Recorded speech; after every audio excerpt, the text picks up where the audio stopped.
Eye on it to make sure it doesn't pop back up on you for 3 minutes. The home run. Any player who hits a home run for 10 minutes following the home run, fans will receive $4 Wichita Brewing Company 20-ounce drafts. Make sure to check them out at wichitabrew.com. Because he has the block set, that first commercial block set at 4 minutes like it's a pregame, so I can start it now if you want. Yeah, a little bit would be nice because if we wait, and I don't want to. Just give me just a second. I got you. I'll keep you like I got you until I let me blow this out. Okay. Here we go.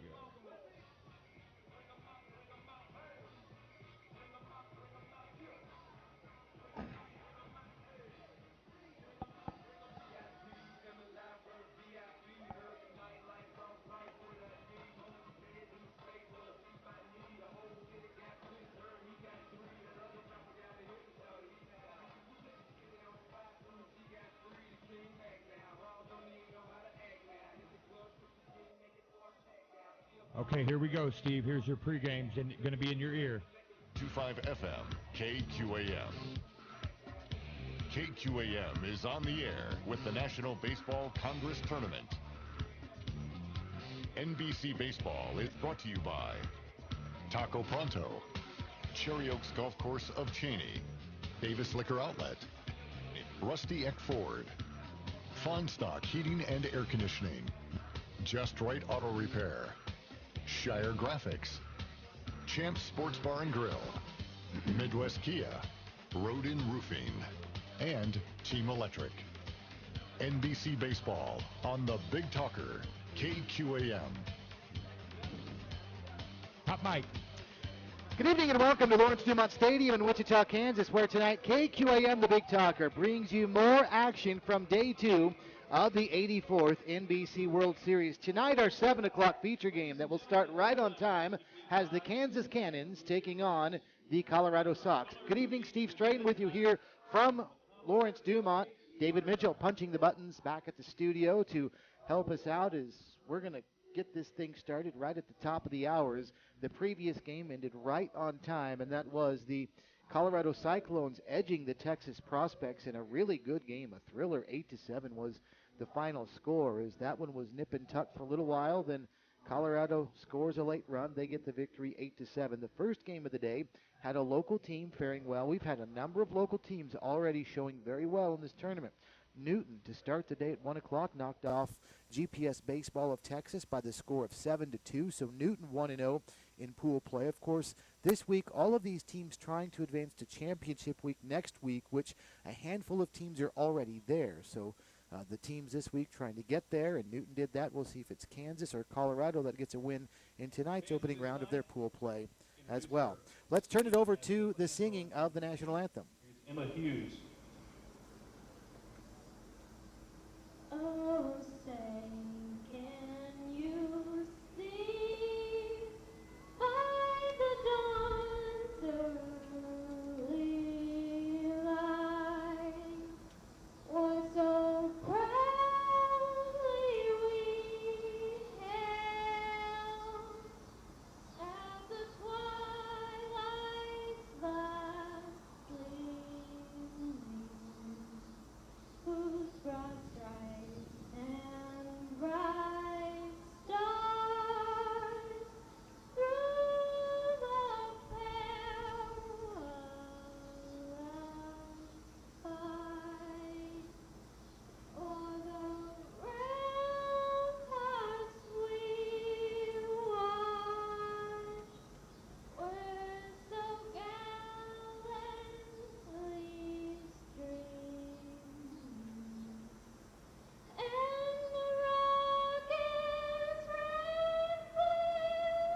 National anthem tonight from Lawrence Dumont Stadium as we're ready for our second feature game of this great tournament, and it'll be the Colorado Sox taking on the Kansas Cannons as the color guard is waiting to make their way off the field, so we'll stay a little bit quieter and then run down the starting lineups here momentarily. Wrapping up play last night, we of course had the 316 Elite, a group of 19 and under local all-stars taking on the Liberal BJs, who are not local high school 19 and under. Those are mostly all college kids, and the 316 Elite knocked off Liberal 9-3. That was our feature game. After that, I mentioned the success of the local teams so far in this tournament. There's 11 of them.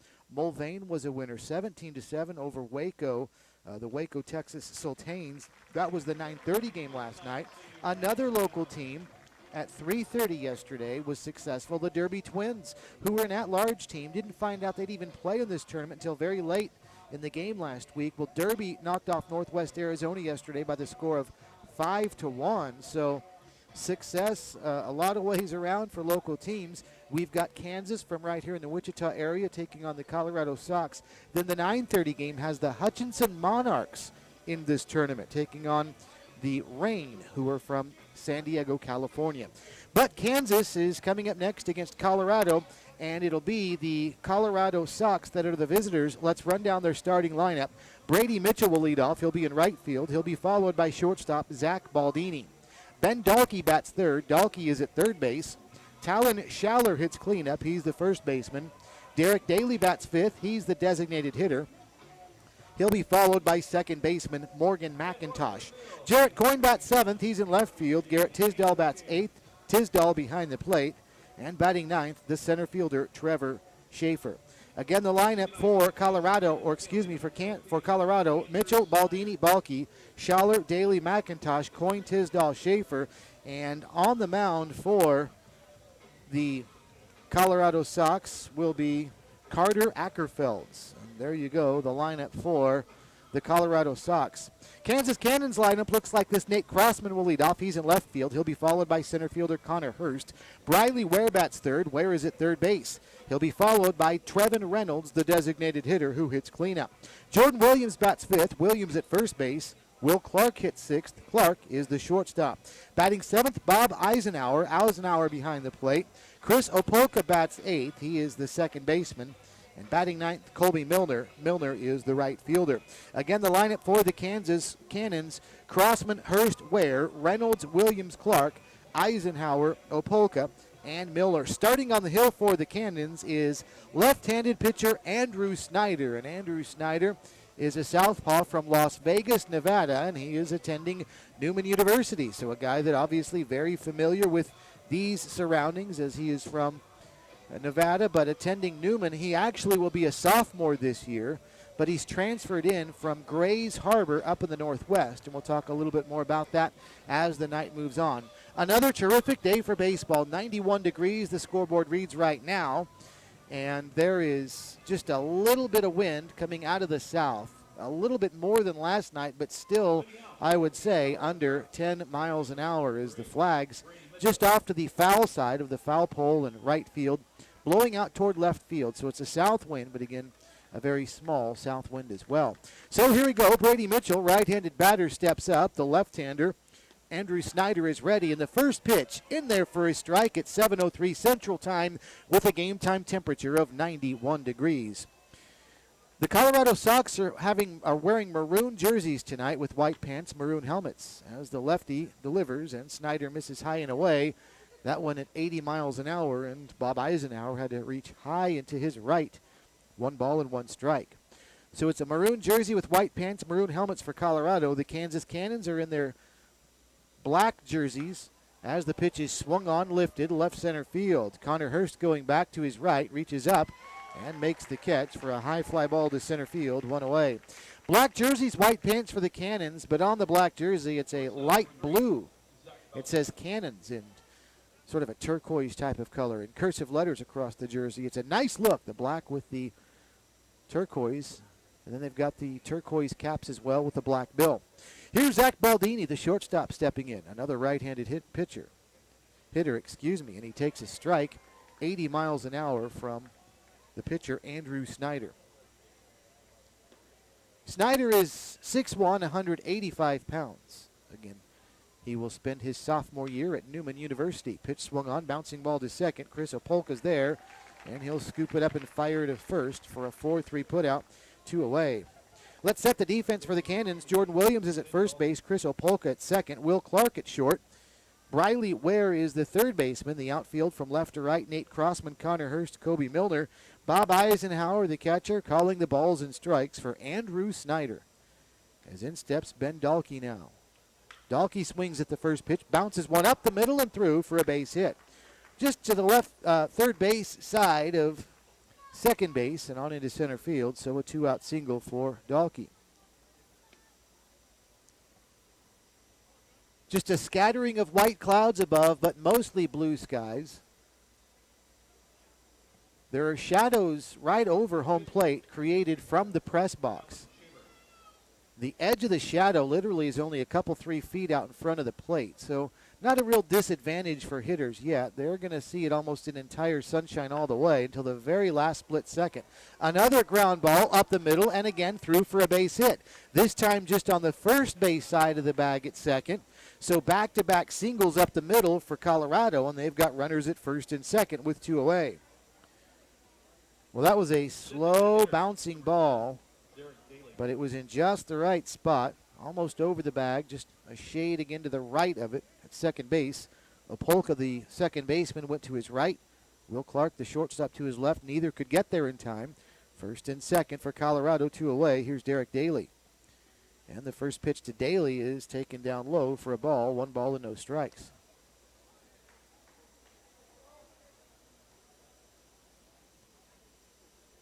Runners get their leads. Nobody holding them on.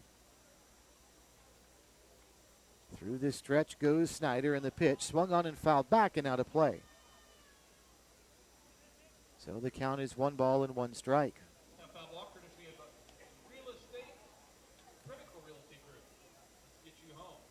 Scoreless game, top of the first inning. After 2 quick outs for the Colorado Sox, they've picked up back-to-back base hits, and they've got runners at first and second. Through the stretch goes Snyder, and the pitch home, swung on and missed, and the count's now 1-2. Just about all of Snyder's hard stuff tails away from right-handed batters. Again, he's a lefty, and he's only topping it off around 79, 80, 81 miles an hour, but it all has some tailing action away from right-handed hitters.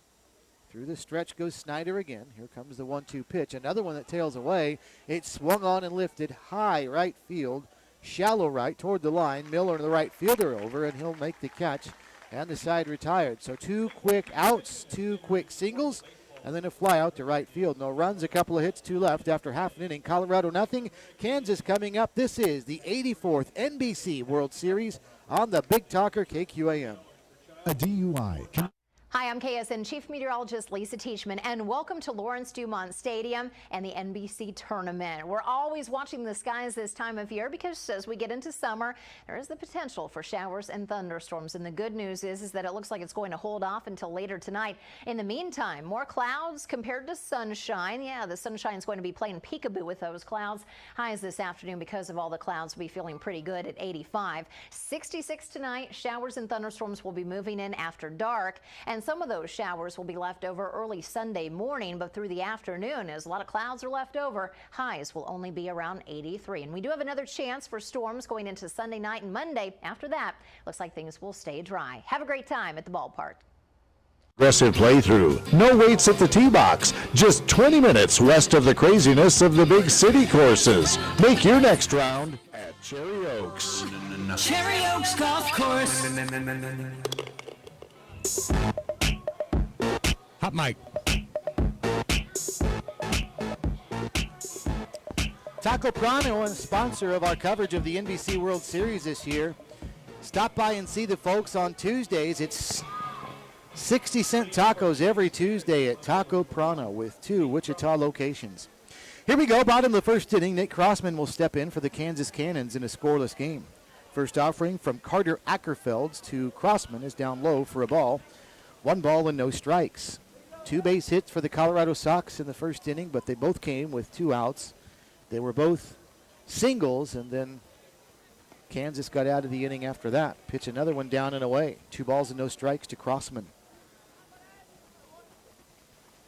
Nate Crossman is a local product from Derby, playing collegiately at Augustana University. But for those of you that don't know, Derby is right down the road from here in Wichita.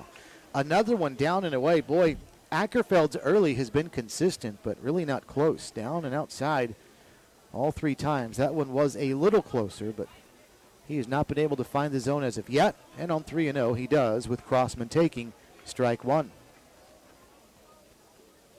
Ackerfeld's from Littleton, Colorado. Just about every single member of this Colorado Sox roster is from Colorado, except for 2 players. As the pitch is swung on and fouled back and out of play, and a good job by Ackerfeld's as he has worked the count back full at 3-2. The Colorado Sox actually have a Kansan on their roster. That's Brady Mitchell from Great Bend. And then Jarrett Coyne is a starter tonight. You'll hear that name. He's from Standish, Michigan. Every other player is from the state of Colorado. Off speed, high and tight, ball 4, and there's a walk to start the bottom of the first inning as Crossman is on at first base. That was an off-speed pitch that came in high and tight, so a leadoff walk. Make note of that. It's almost a sure sign that the opposition will score a run when you issue a leadoff walk. It can come back to bite you so many times in so many ways. Swing and a miss to Connor Hurst, who steps in, and the count is 0-1 to him. That one was an 84-mile-an-hour fastball. Hurst, the starting center fielder for the Cannons. He's from Augusta, Kansas, just off to the east of Wichita. 70 miles an hour off speed and in there for a strike, taken 0-2.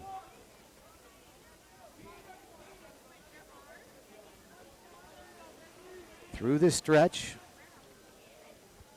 goes Ackerfelds, and he'll toss home, and this one is lifted center field, left center to be exact. Trevor Shaw, the center fielder, over to his right, and he makes the catch for a fly ball out to left center field.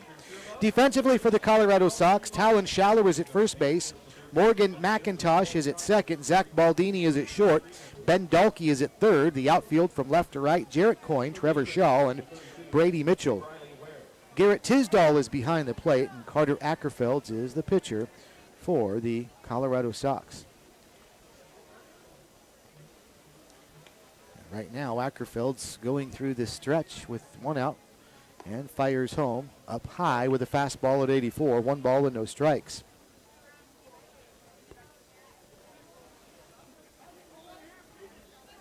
Ackerfelds played at Iowa Western last season. He will be attending Alvin Community College in Texas next as he delivers a breaking ball for a strike at 69 right across the plate. 1 ball and 1 strikes. He appeared in 10 games this past season at Iowa Western, and he only fared in 1 decision, and that was a loss, so 0-1 was his record. He only threw in 13 2/3 innings, and now a throw wild over to first. It's into foul territory, and down to third base is going to go Crossman. So that'll be a 2-base throwing error on the pitcher Ackerfelds, who threw wildly on a pickoff attempt to first base. And that one just simply not where Schaller could come up with it, and so that'll be an E1, and all the way down to third base goes Nate Crossman. So the Cannons with something cooking right here. Runner at third, 1 away, bottom of the first inning in a scoreless game. And once again, don't forget Nate Crossman got on base via a leadoff walk. Now he's 90 feet away from scoring the first run of the night. Pitch swung on and fouled back to the screen. 1 ball and 2 strikes, the count to Briley Ware. Ware starting at third base tonight for the Cannons. He's from Sedgwick, Kansas. And he is attending the University of Oklahoma, where he will be a junior. Great program down in Norman. Pitch swung on, ground ball over to short. That'll get the run home. It's bobbled at short by Baldini. The throw to first not in time. It was a fairly routine ground ball out to short, and Zach Baldini just scooped it up between the legs and then dropped the ball. So a run scores, Crossman's home. The leadoff walk does indeed come back to haunt the Colorado Sox. And it's 1-0. The Kansas Cannons with the lead And that's already the second error of the game on Colorado, and we're just in the bottom of the first inning. That one will be an E6. First pitch into Trevin Reynolds is a strike, and it's 0-1. This is an all-turf field here at Lawrence Dumont Stadium. For those of you that might be watching on YouTube, never seen it before, or listening on radio and are not familiar with it here, all AstroTurf except for the mound, which is dirt. Pitch down and away, and it can make for a different type of game because of that turf, but that right there was a fairly routine ground ball, whether it's grass or turf. I don't think there was any spin or speed of the ball that fooled Baldini. He just didn't look it into the glove. Pitch is a strike, 1-2 strikes, the count to the designated player, Trevin Reynolds, for the Kansas Cannons. They've scored one here in the inning, thanks in part to 2 Colorado Sox errors. Runner at first, 1 away, and the pitch is swung on and missed. And down goes Reynolds for the second out of the inning. Throw down to first, nothing doing. That was Tisdall, the catcher, that made a snap throw to first. And there's 1 away. Carter Ackerfelds, I mentioned, 13 2/3 innings this past season at Iowa Western. He gave up 5 hits and 11 walks in 13 innings. 10 earned runs. He also struck out 18, so walked 11, struck out 18. But his ERA was a problem, 6.59. Swing and a miss to Jordan Williams, the first baseman. He's down in the count, 0-1. Runner at first, 2 away, bottom of the first inning. Kansas 1, the Colorado Sox 0. And the pitch to Williams, lifted, foul territory, over toward the first base dugout. Schaller is over, calling, and he's there to make the catch, and the side retired. But 2 costly errors for the Colorado Sox in the inning allows the Kansas Cannons to draw first blood. After 1, Kansas 1, Colorado 0. This is the 84th NBC World Series on the Big Talker, KQAM. What are you looking for? The city's not just built. It's grown to the needs of people. You make the infrastructure, the muscle, bone, and circulation, so natural to the body of the city that you almost forget they're even there.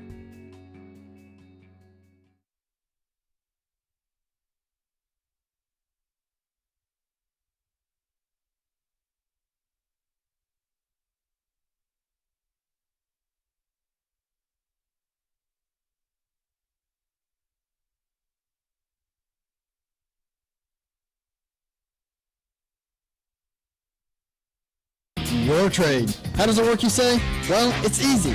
Just drive, drag, or push your old car in. 15 seconds. $4,000 trade allowance for your vehicle. So come in, select any new or pre-owned vehicle of your choice, and we'll give you $4,000 guaranteed for your trade. It's Upgrade Your Trade Week here at Midwest Kia. Aren't you a little curious now?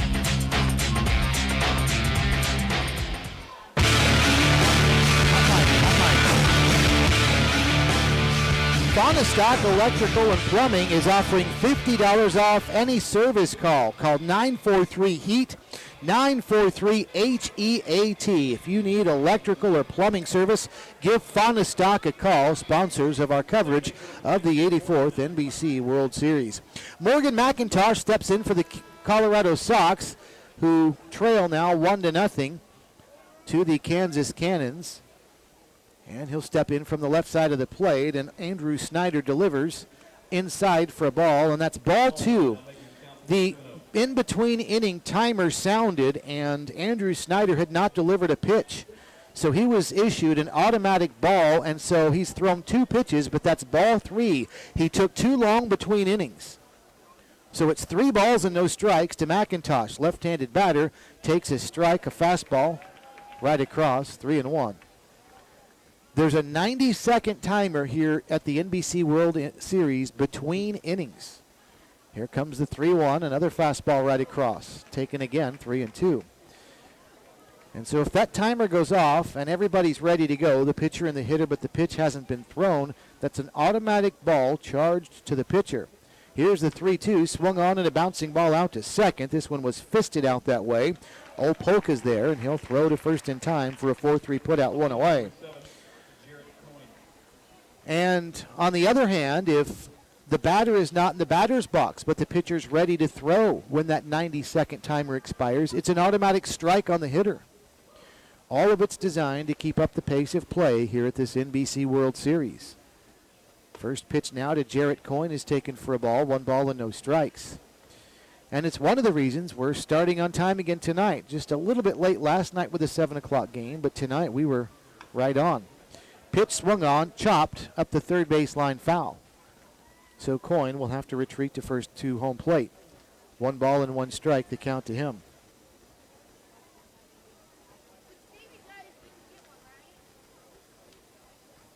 Nobody on, 1 out. Top of the second inning.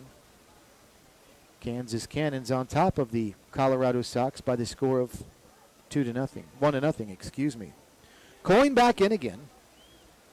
He is one of the 2 Sox players I mentioned earlier that's not from Colorado. Ground ball to third, diving to his left. Whoa, a nice play. Gets up and throws to first in time. What a play at third by Briley Ware. Again on the turf, the ball's going to be scooting along at a little bit higher rate of speed, and Ware dove to his left and scooped that one up nicely, then had to hurry and get back to his feet, make a strong throw to first, and he did in time. 2 up, 2 down. Here's catcher Garrett Tisdall now. First pitch from Tisdall. He'll chop one out in front of the mound, and it's going to be the pitcher Snyder. That one takes a funny bounce, and there'll be no throw to first. That one took a high bounce out in front of the plate. Snyder came off the mound, got a little bit of a late start, so he waited for it to come down to take that second bounce, and when it did, it looked like it fooled him a little bit, and he just decided to eat that one, put it in his back pocket. So an infield base hit, Tisdall on at first base, and now Trevor Schaefer will step in. Schaefer, the starting center fielder, right-handed batter. Andrew Snyder stretches and fires, and this one swung on and fouled back. Out of play, 0-1. Colorado Sox pretty aggressive here in the second inning at the plate. We're seeing a lot of first pitch swinging going on. You got from SVU. No balls and a strike to count. 2 days that they're offering that visit. So Snyder takes a long look in now with the count, no balls and a strike. 15th.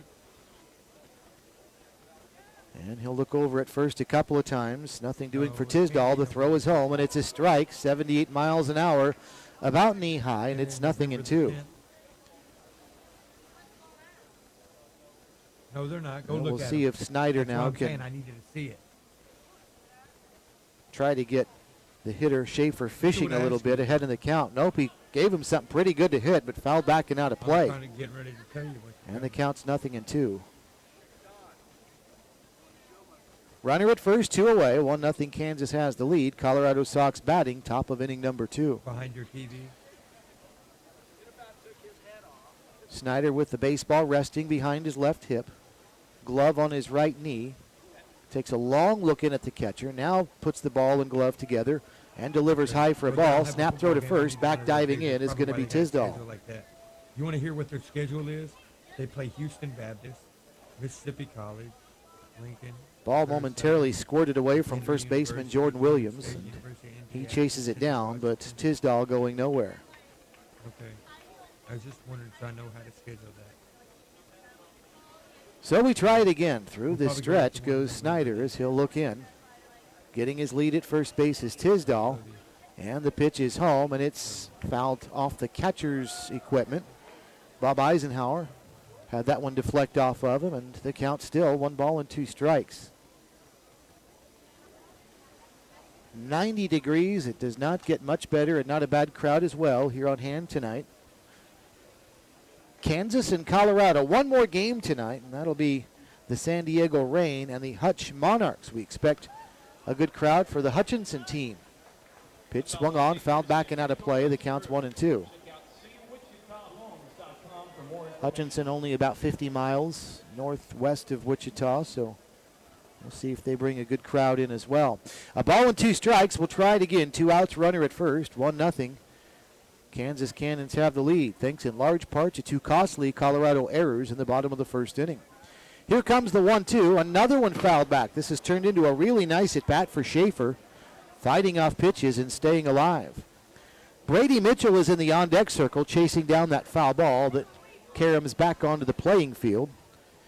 He will bat next. If Schaefer can get aboard, it'll happen this inning. But first, another 1 ball, 2 strike pitch from Snyder to Trevor Schaefer, and A look over at second. Here is that pitch. Chopped up the third baseline. This one is going to go foul. Well, Snyder, the pitcher, came off the mound there, and it looked like he wanted to play that one on the bounce, and it was right up the line, and he wisely ended up not getting his glove on it, letting it spin foul. That is one of the things about this turf. I talked about it makes for a little bit different game. The speed, obviously, the ball rolls and bounces much more quickly on this turf, but also the spins, the English on that baseball more pronounced when it digs into that turf and lands on it. So you really have to be ready for which way the baseball might spin once it, I guess more accurately, which way it might bounce once it hits into the turf with the spin on the baseball. Another foul, this one out of play. And no matter what happens right here with Trevor Schaefer, this has turned into a really good at-bat. He is forcing Snyder to throw a lot of pitches. The count is still 1-2 And again, Garrett Tisdall will step away from first base and get his lead. 1-0, Kansas has the lead, top of the second inning. Snyder again will stretch and look at first. Still nothing doing over there. And the pitch, check swing, did he go? No, and there'll be no appeal. That was a 70-mile-an-hour breaking ball. Now they'll appeal, and the first base umpire says no. And Schaefer thought about it momentarily, but it didn't look from this vantage point, and as we're up above home plate behind it, that he went around far enough, and indeed he didn't. 2-2. Couple of looks at first, and here comes the 2-2 offering. There's a swing and a miss. It was bouncing in, though, so Eisenhower will throw to first in time for a 2-3 putout on the strikeout. First strikeout of the game for Andrew Snyder. So there was a 2-out base runner, but no damage done in the top of the second inning. After 1.5, Kansas 1, Colorado nothing at the 84th NBC World Series on KQAM. Mount up, take off, and chase the sun. Experience more of what makes Kansas great. And let K-Tag help you get there. 236 miles of road, endless destinations of wonder. Start your adventure with K-Tag. Get your free K-Tag at myktag.com.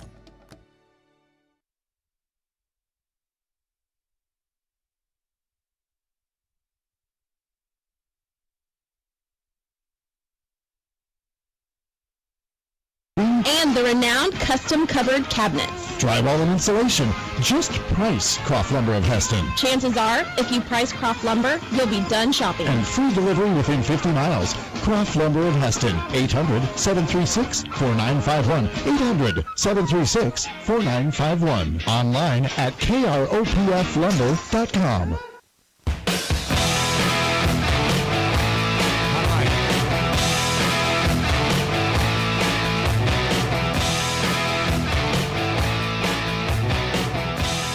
My thanks to Davis Liquor, sponsoring NBC Baseball here at this 84th NBC World Series. Several Wichita locations, Davis Liquor and Midwest Kia, along with Rusty Eck Ford, helping bring you NBC Baseball as well. Ready for the bottom of the second inning, 1-0. The Kansas Cannons have the lead. Kansas benefited from two very costly Colorado errors in the bottom of the first inning. Now they'll try to have more success at the plate and add to their 1-0 lead. Will Clark, the shortstop, will start it off for the Cannons. He'll be followed by Bob Eisenhower and Chris Opolka. 6, 7, and 8 for the Cannons, leading 1-0. And it'll be Clark, first pitch swinging and bouncing one foul just outside the bag at third. That was close, but foul, and it bounces down towards the field pass tent in foul territory in left field. The 0-1. And that one is away. And the count's 1-1. Working from the windup is Carter Ackerfelds, and he'll deliver again. And this one a breaking ball, actually a change, and it stayed inside. 1-1 strike.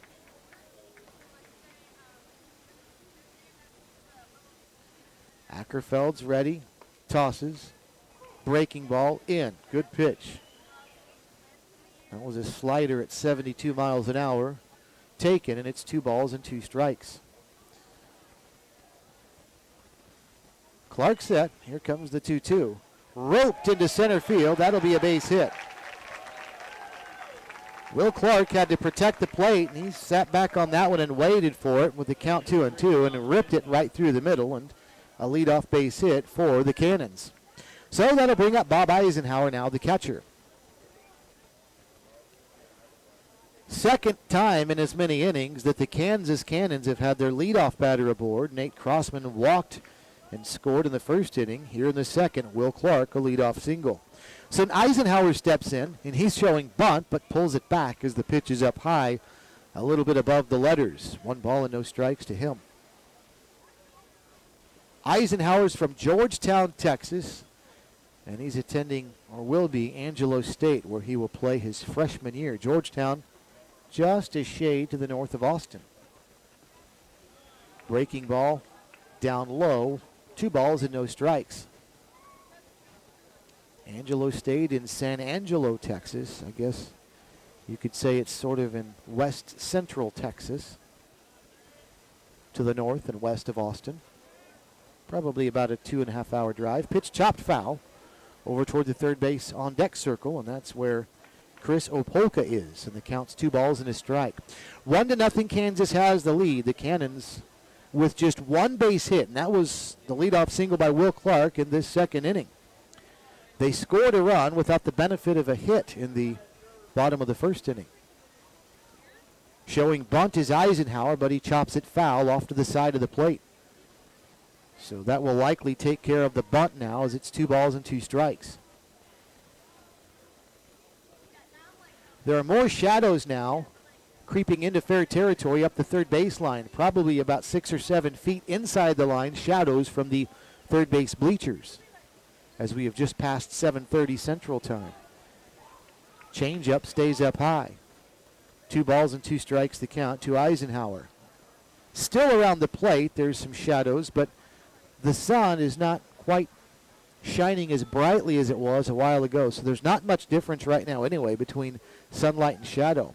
The runner bluffs. The pitch is swung on. Bouncing ball right over the bag at second. And the second baseman, McIntosh, scoops it up and throws to first for a 4-3 putout. You could not have placed that ground ball any better for McIntosh, the second baseman, as it bounced right to the bag. So he basically stepped on it before he scooped up the ground ball, which came right at him then. And it was an easy throw to first for a 4-3 putout. And just like that, nobody on. And 2 away for Chris Opolka.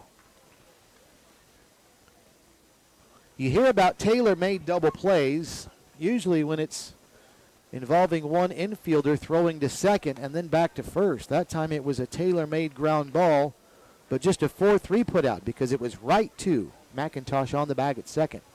1 ball and 1 strike to Chris Opolka now. Ackerfelds is ready. And a breaking ball catches the outside edge. It's a strike, 1-2. Opolka starts at second base for the Cannons. He's from Las Vegas. And he swings and sends this one, look out, into the first base dugout occupied by Colorado. Hit a line drive over there, but everybody's safe. All the players for both teams hang out against the railing in the dugouts, which is guarded with some fencing, and that one went right over their heads. Another off-speed pitch misses outside. 2 balls and 2 strikes, the count to Opolka. Nobody on, 2 outs. Bottom of the second inning, Kansas 1, Colorado Sox nothing. Here comes the 2-2 offering, and this is a line drive right side, through for a base hit. And on at first base is Chris Opolka with a 2-out single. Good piece of hitting by him as he swung and protecting the plate, just sent one the other way. Schaller, the first baseman, dove to his right, but just outside of his outstretched arm. And so 2 away, runner at first for Kobe Milner. Milner steps in as a lefty, so we've got a righty versus lefty matchup here. Runner at first, Opolka with 2 outs. You think he might be thinking about going right here as he takes a strike, 0-1.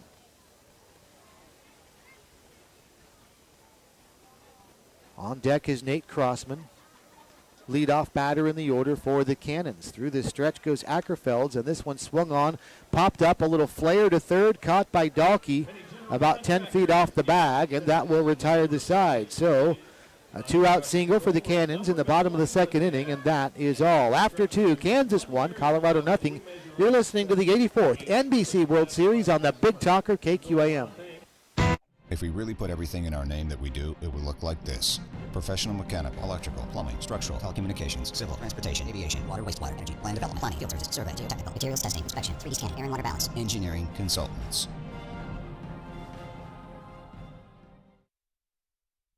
That at work, and enjoy your golf experience and lifestyle at Cherry Oaks of Cheney, the public course with the country club feel. Cherry Oaks. Here's a save the date from Davis Liquor Outlet. Mark your calendar for this Friday, July 27th. It's a Tecate tasting day at Davis Liquor Outlet, 13th in Waco, from 3 to 5 p.m. And to punch it up a notch, Wichita's own Olympic bronze medalist Nico Hernandez will be in store signing from 3 to 4 p.m. Davis Liquor Outlet, this Friday, 13th in Waco. Hot mic.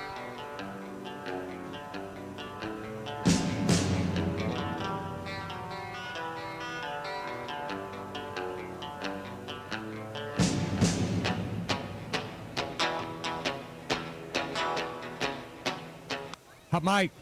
Ready for the top of the third inning. Colorado Sox trailing the Kansas Cannons by the score of 1-0. Brady Mitchell, the leadoff batter in the order for Colorado, will lead off the third inning. And he'll hit a frozen line drive rope right back to the pitcher Snyder, who snares it waist high. Boy, Mitchell frustrated as he goes back to the dugout right there. He struck that one really well. But right to the right hip of the pitcher Snyder, who just stuck out his glove and said, look what I found. A liner to the pitcher, one away. Here's Zach Baldini. Through the wind goes Snyder and delivers 79-mile-an-hour fastball that misses in tight for a ball, 1-0.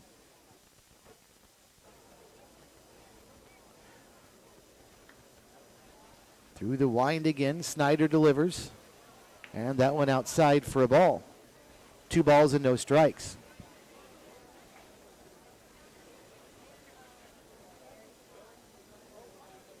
Snyder working rather quickly, delivers, bouncing ball out to Clark at short. He'll throw to first in time for a 6-3 putout, and there's 2 away.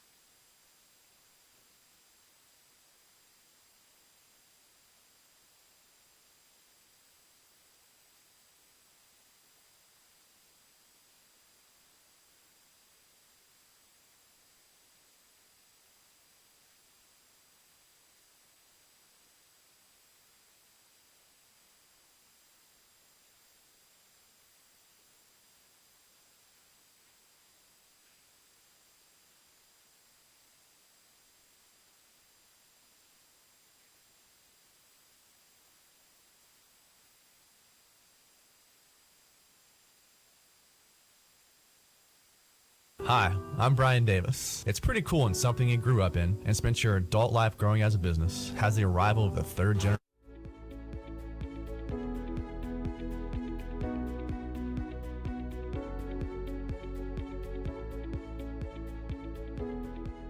Kansas Gas Service delivers natural gas to many of the companies you know, ensuring they have the energy they need to grow and build strong communities, providing cost-effective, safe, and reliable natural gas for a better tomorrow today. Kansas Gas Service. It's exciting, so listen up. Only in July at Rusty Eck Ford, buy a new car or SUV and get a yet 15 seconds, 15 seconds. Real kicker. Buy an XLT truck, and it's your choice between a Sea-Doo or an ATV. So come see us this month at Rusty Eck Ford. We're family-owned, customer-friendly, and giving you some summer fun.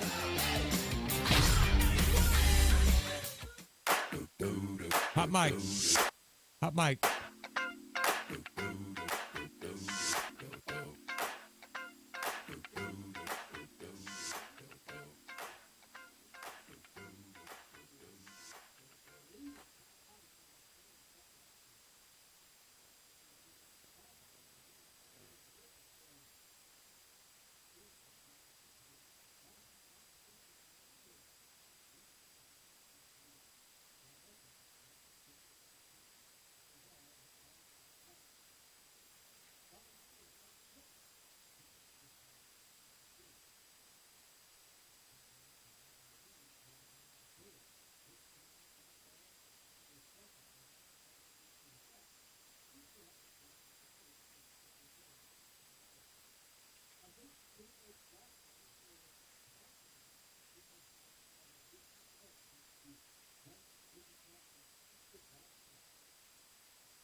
So Briley Ware will step in now.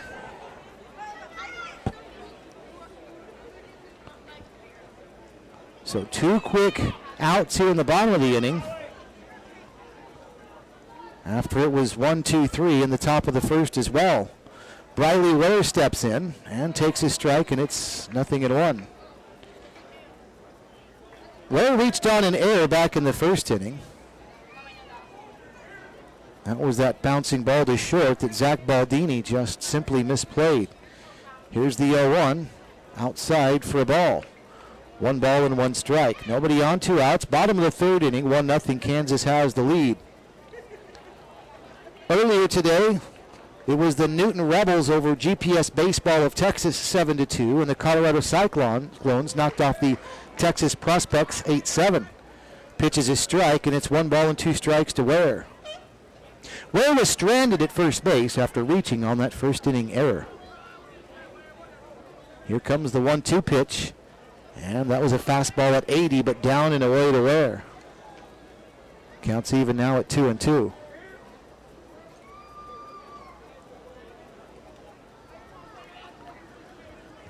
Ackerfeld's winds, delivers, and this one swung on and hit deep. Left field and back, and this one is gone. A solo homer for Briley Ware, and the Cannons have grabbed a 2-0 lead.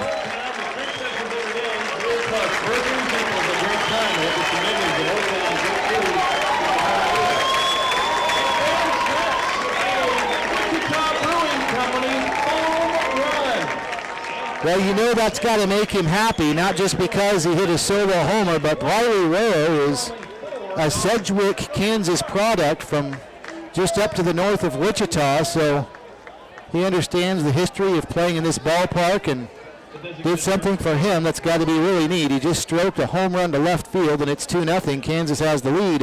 Trevin Reynolds in, swings and misses at the first pitch from Ackerfeld's, and then takes a strike, and he's quickly down on the count, 0-2. So 2-0 our score after the Ware solo homer with 2 away.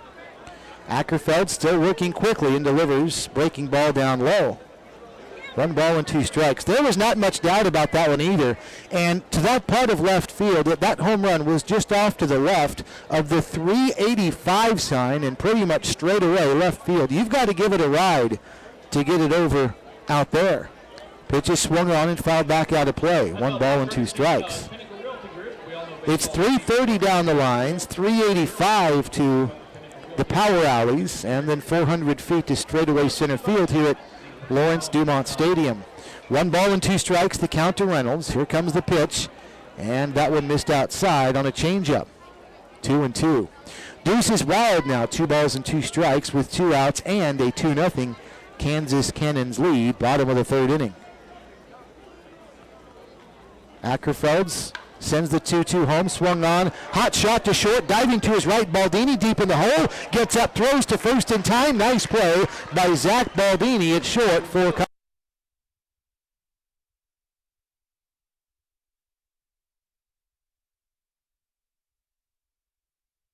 At Davis Moore, we pride ourselves on our ability to provide a safe and reliable driving experience to all of our customers. When we say that safety is our top priority, we mean it.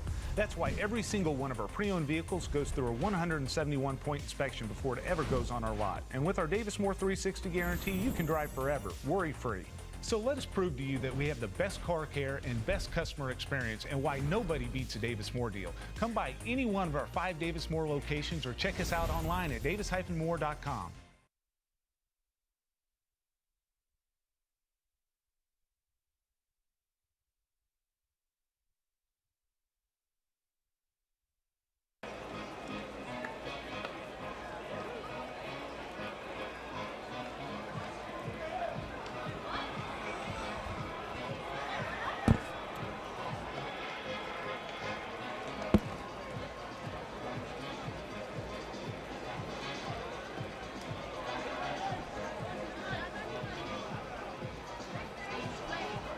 Leading off for the Colorado Sox, first baseman number 44, Colin Shaler.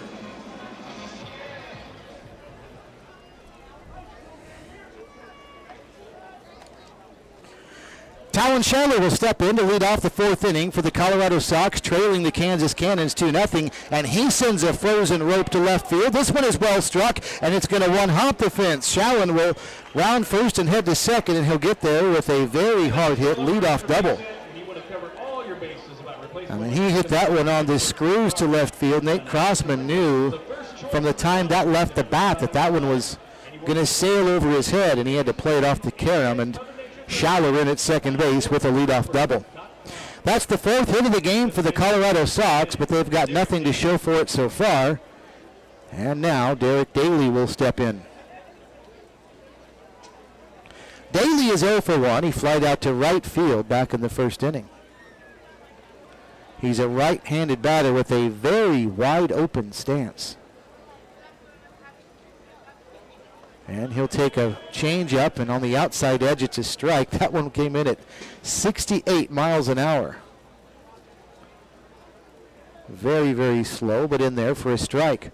Runner gets his lead at second. That's Schaller. Nobody holding him on. Snyder looks that way, but he'll throw home, and this one is a little flare out into Schaller center field. That'll go down. That'll be a base hit. The runner at second had to hold. Now Schaller does make his way to third base, and back-to-back base hits for the Sox here in the top of the fourth inning.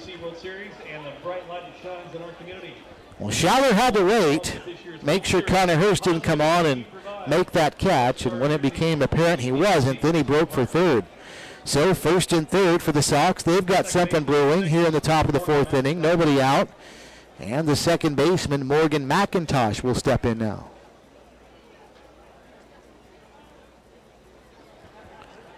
McIntosh led off the second inning by grounding out to second, so he is 0 for 1. And he'll take one at 76 that misses just barely, 1 ball and no strikes.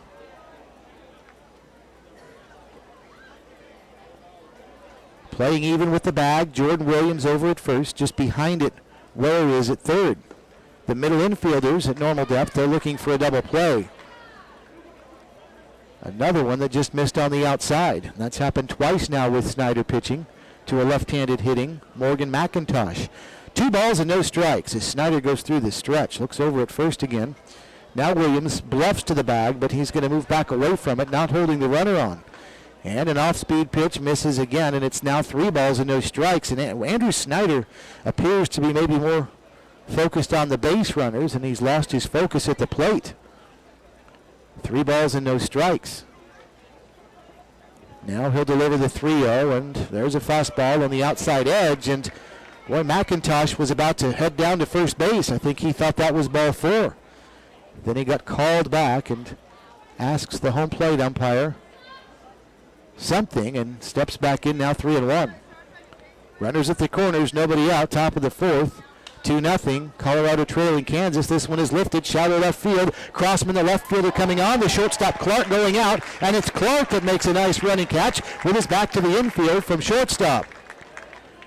Well, Crossman and Clark both had a long way to go. Crossman coming in from left. Clark, the shortstop, going out. And with his back in, Clark, the shortstop, made the catch, then had to turn around and make sure that the runner at third, Schaller, wasn't going anywhere, and he wasn't. So first and third now, 1 away.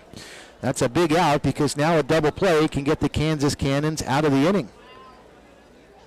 Here's Jarrett Coyne, the left fielder. Snyder stretches. This time Williams is holding the runner on over at first. A pitch home, breaking ball in there nicely at 67. That slider slid in for a strike, 0-1. Two 2-0, Kansas leading the Colorado Sox, top of the fourth inning. Snyder stretches. Oh, and he really fooled Coyne that time, swing and a miss, strike 2. He threw a change that time that was diving down, and Coyne was way out in front and on top of it. And nowhere close with that one. Good pitch. It's 0-2. The lefty, Snyder, looks over at first and then will deliver home. And this one is swung on and lifted center field. Hurst coming on with a runner tag at shallow center. The runner will hold on a fly ball to center and a good throw home. A nice throw by Hurst, and probably at third, Talon Schaller is glad he didn't break home. That one landed on the mound after the throw from Hurston center, and then it deflected from the front side of the mound, basically to roll straight across home plate where Eisenhower was guarding it. And Talon Schauer wasn't leaving anyway, and after seeing where that throw wound up right across the plate, glad he made the decision not to break home. But there's now 2 outs. Here's Garrett Tisdall. So this inning started with back-to-back base hits, but now 2 on and 2 outs for Tisdall, the catcher. And a slider stays outside, 1 ball and no strikes to him. Tisdall singled back in the first inning. That was an infield base hit, not far inside the third baseline.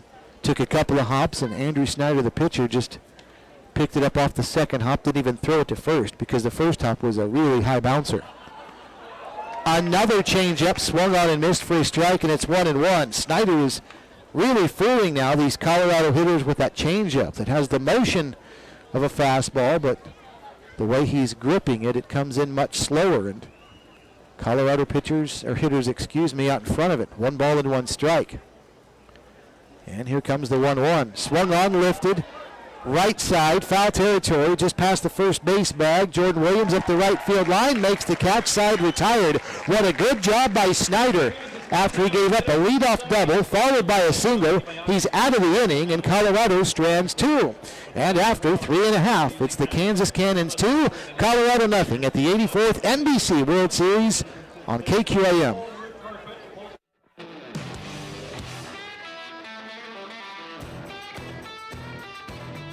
This bud's for the dream and the people bold enough to pursue it. For those who come from nothing and rise to something. It's for those who take everything this country has to offer and make it their own.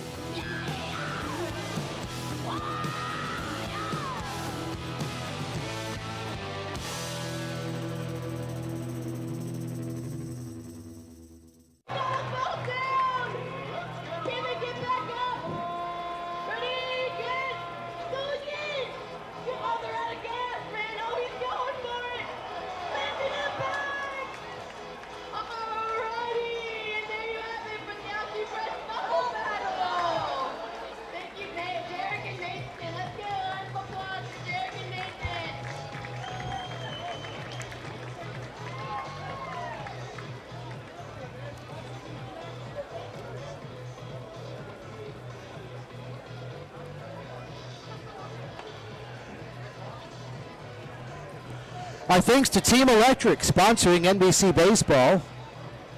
And Just Right Auto Repair as well. Team Electric, run by Rod Stevenson, who also runs the Kansas Cannons baseball team, but we appreciate them sponsoring all of our coverage of this 84th NBC World Series. Jordan Williams steps in, takes a breaking ball from Carter Ackerfeld. It's a strike, 0-1. 2-0 our score. Kansas has the lead, bottom of the 4th inning. And this time a changeup floats in at 69, but fades down low. 2 balls and no strikes to Williams. Williams 0 for 1. He popped out to first to end the first inning. And he lines a fastball right back up the middle for a base hit. So the leadoff batter aboard for the Cannons here in the 4th inning, as Kansas has now had their leadoff batter reach in 3 of the 4 innings tonight. And here's Will Clark. Clark singled in the 2nd inning, but he was doubled up on a ground ball double play later in the inning. So he is 1 for 1. Ackerfelds will stretch and deliver, and this time Clark bunting, and he bunts it too hard up the first baseline, fielded by the first baseman Schaller, who throws to second in time.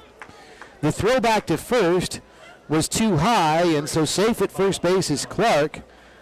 But he is probably not too happy with himself right there. On this turf, you've got to get that bunt down right in front of the plate. It'll roll away from the plate, but if you get it on a line like that one about halfway up the first baseline, it's going to bounce to that first baseman, who will normally have time to throw to second. That's exactly what happened. So 3-6 on the force out at second base. Clark is safe at first on the fielder's choice. Here's Bob Eisenhower now. And Eisenhower takes a strike. It's 0-1.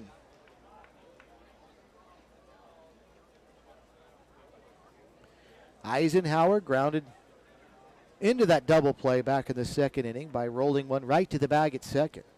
Morgan McIntosh was waiting for it with his foot on the bag already, then just scooped it up and through to first for a 4-3 double play.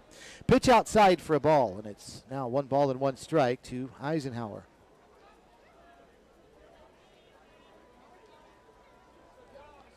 Eisenhower, the right-handed hitter, steps out. Now back in again. Most all the infield now covered in shadows. Here comes the 1-1 pitch. Change up in there for his strike. It's 1-2. That one at 69. Between second and third base, very little sunshine. Only about a third of the way between second and third you can see sunshine. And between first and second, almost entirely in sunshine. But everything else in the infield now covered by the left field bleachers. Fastball high and tight. And the count's now 1 ball and 2 strikes to Bob Eisenhower. And virtually all of the outfield is in sunshine. Just a little sliver of shadows out in left field. Jarrett Coyne is standing on the edge of it, but Schau in center, Brady Mitchell in right, still in sunshine, and they will be for quite a while longer. Pitch swung on, ground ball to second, fielded by McIntosh, and then he bobbles it and only has 1 throw, and it's late at first. He wanted to move to his left, field the ground ball, then whip around to second base and try a 4-6-3 double play. But he started juggling the ball when he did, and so then realized he shouldn't even try a throw to second. Whipped back around and threw to first late, and everybody's safe. Eisenhower at first, and down at second base is Clark. So first and second, 1 away for Chris Opolka. And the pitch down low to Opolka, ball 1, and that was an error on McIntosh, already the 3rd Colorado error of the night. So the Sox have committed 3, and they've got first and second now to the Kansas Cannons. Pitch is a ball to Chris Opolka, and the count's 2-0 to him. He is 1 for 1, singling back in the second inning.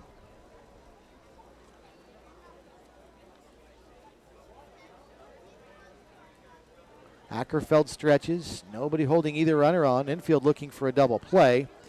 And the pitch is outside for a ball. 3 balls and no strikes. So now, trouble for Ackerfeld as he's fallen behind in the count 3-0.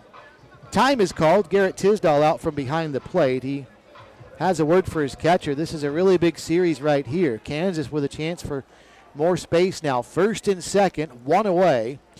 2-0 our score, but a 3-ball, no strike count to Chris Opolka. Ackerfeld needs a strike, and he gets one. Fastball on the outside edge. It's now 3-1.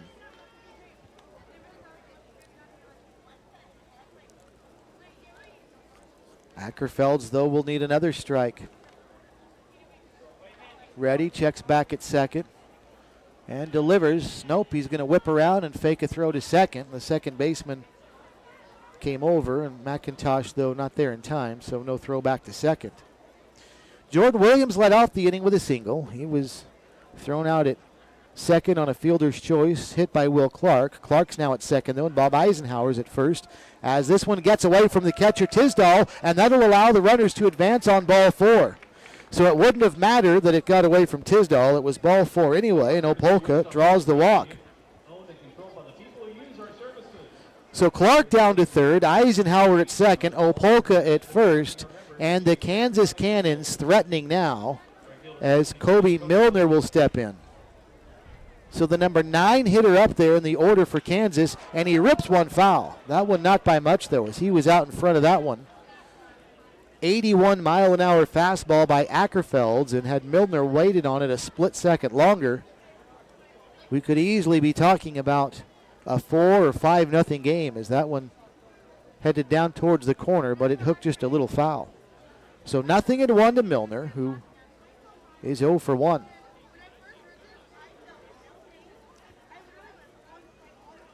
The 0-1 outside for a ball, and that'll even things up now. 1 ball and 1 strike.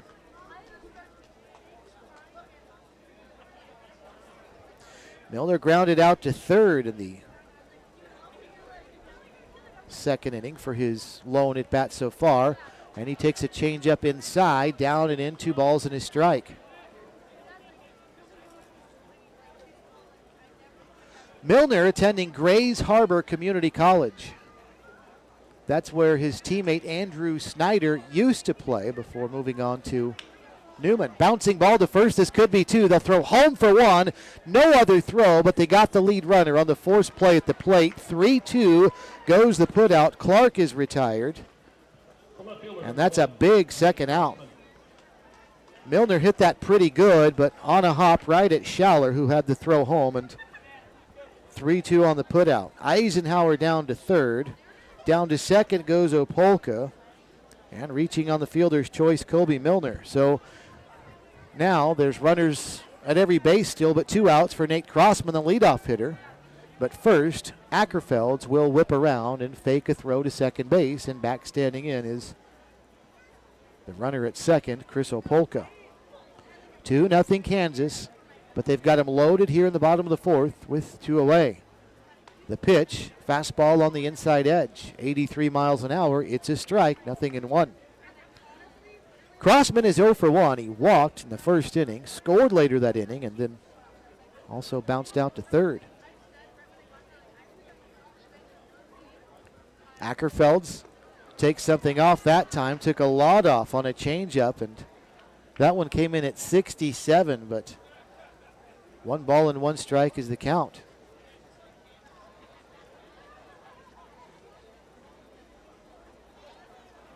Ackerfelds stretches, throws up high, a fastball across but way high, not close, 2 balls and a strike. Game time temperature was 91. It's dipped down to 88. Still very, very little wind out of the south. The flag's just on the foul side of the right field foul pole, blowing toward left field. Swung on and fouled back to the screen on a fastball. Straight back it went. The count's even 2-2. Pretty big at bat right here. With the bases loaded, Kansas has a chance here to get some substantial space between themselves and Colorado, leading 2-0. They're at every base, but also 2 strikes and 2 outs. Here comes the 2-2 pitch. Inside, ball 3. And the count's full at 3-2. So runners will be in motion. Eisenhower from third, Opolka from second, Milner at first, with the count 3 balls and 2 strikes and 2 outs here in the bottom of the fourth inning. Kansas leading 2-0. Ackerfelds delivers as the runners go, and it's lifted to left field. This should get Colorado out of the inning. Coyne back into his left. He's got it. Side retired. So the Cannons threaten here in the fourth, but they leave them loaded. We'll go to the fifth. Kansas 2, Colorado nothing at the 84th NBC World Series on the Big Talker KQAM.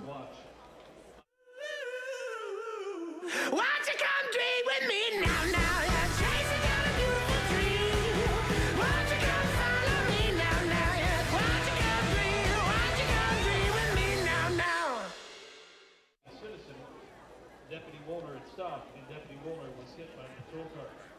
Despite suffering severe injury to his leg, Deputy Woolner was able to assist the injuries to the driver of the car he had stopped. The injuries to the Citizens Police Academy member who was riding with him and the injured driver of the suspected vehicle. Finding the driver of the car, which had struck him unresponsive, Deputy Woolner was able to break a side window out of the car and with assistance of his passenger, extricate the driver from the mangled vehicle. Deputy Woolner was able to return by limited duty to the Sheriff's Office in July 23rd of 2018 and expected to make a full recovery and will be returning to serve his community in the near future. Deputy Woolner's dedication to the citizens of Sedgwick County in this incident is a reflection of the values and commitment to service of the men and women of the Sedgwick County Sheriff's Office and first responders throughout our country. Be sure to stop by the Sedgwick County Sheriff's booth in the lower concourse to find out more information. Shire Graphics helping bring you NBC Baseball this season. Our thanks to Shire Graphics for sponsoring our World Series. And Champs Sports Bar and Grill on South Seneca also sponsoring the World Series. Don't forget, in the 7th inning tonight, we'll have our Champs giveaway. Champs Sports Bar and Grill giving away a free hamburger, french fries, and a drink. We'll do that in the 7th inning, so stay tuned for that. Here's Trevor Schaefer to lead off the 5th for the Sox, and he'll take a fastball tailing away from the right-handed hitter. Andrew Snyder delivering a ball, 1 ball and no strikes. 2 runs on just 3 hits for the Kansas Cannons. Colorado with no runs. They do have 5 hits as the pitch is swung on and a bouncing ball to third. Briley Ware on one hop picks it up and fires to first, and there's one away. 3 errors on the Colorado Sox, and the first 2 very costly. One of them was a throwing error on the starting pitcher for Colorado, Carter Ackerfelds, on a throw to first base pickoff attempt. He was very wild, and that helped Kansas score a run in the first inning. Swinging and sending a fly ball to straightaway center field, Brady Mitchell. Pretty well struck, but Connor Hurst backs up a couple of steps and makes the catch. And they're 2 away, so Zach Baldini will step in now. Don't forget Taco Prano every Tuesday, 60-cent tacos. Also, their Money Saver combo. It's a great deal, Taco Prano, with 2 West Side Wichita locations. First pitch to Zach Baldini, high and away for a ball. A fastball at 78 miles an hour, 1 ball and no strikes. Baldini is 0 for 2. He has grounded out twice, once to second and once to short. Snyder is ready, and the 1-0, and that one sails down. Took something off. 2 balls and no strikes to Baldini. Andrew Snyder working quickly, delivers, swung on, 2-hopper, hot shot to short, right at Will Clark. Fields fires to first in time, and for the second time in 3 innings, it's a 1-2-3 for the Colorado Sox. Halfway home from Lawrence Dumont on a Saturday night of baseball, it's the Kansas Cannons 2, Colorado nothing on the Big Talker, KQAM.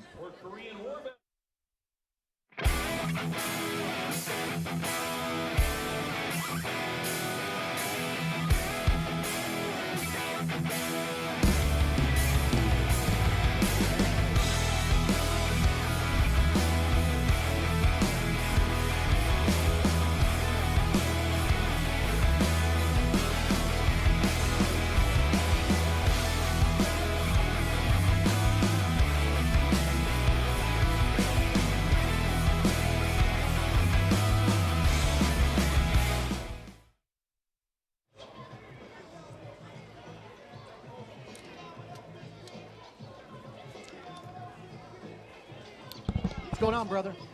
Good, good. Things are happening. Yeah. Home run, beautiful weather. Yeah, local kid. Hey, those caps that Doug and Scott got, they're really nice.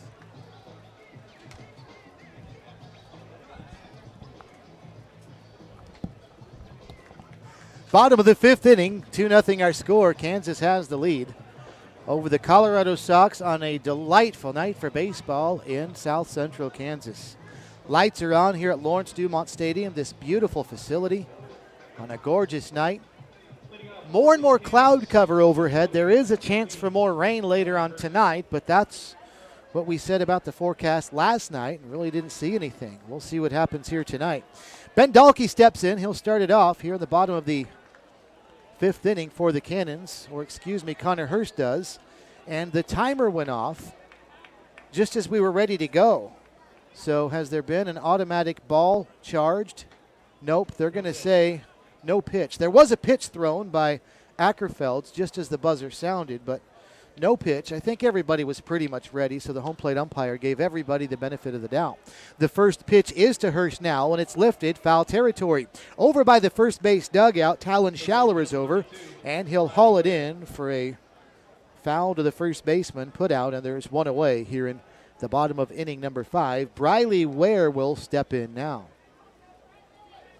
Ware is the guy that has the big blow tonight, this solo homer to left field, and he gave that thing a ride. You know he's got a lot of family and friends here from Sedgwick, Kansas, playing at the University of Oklahoma.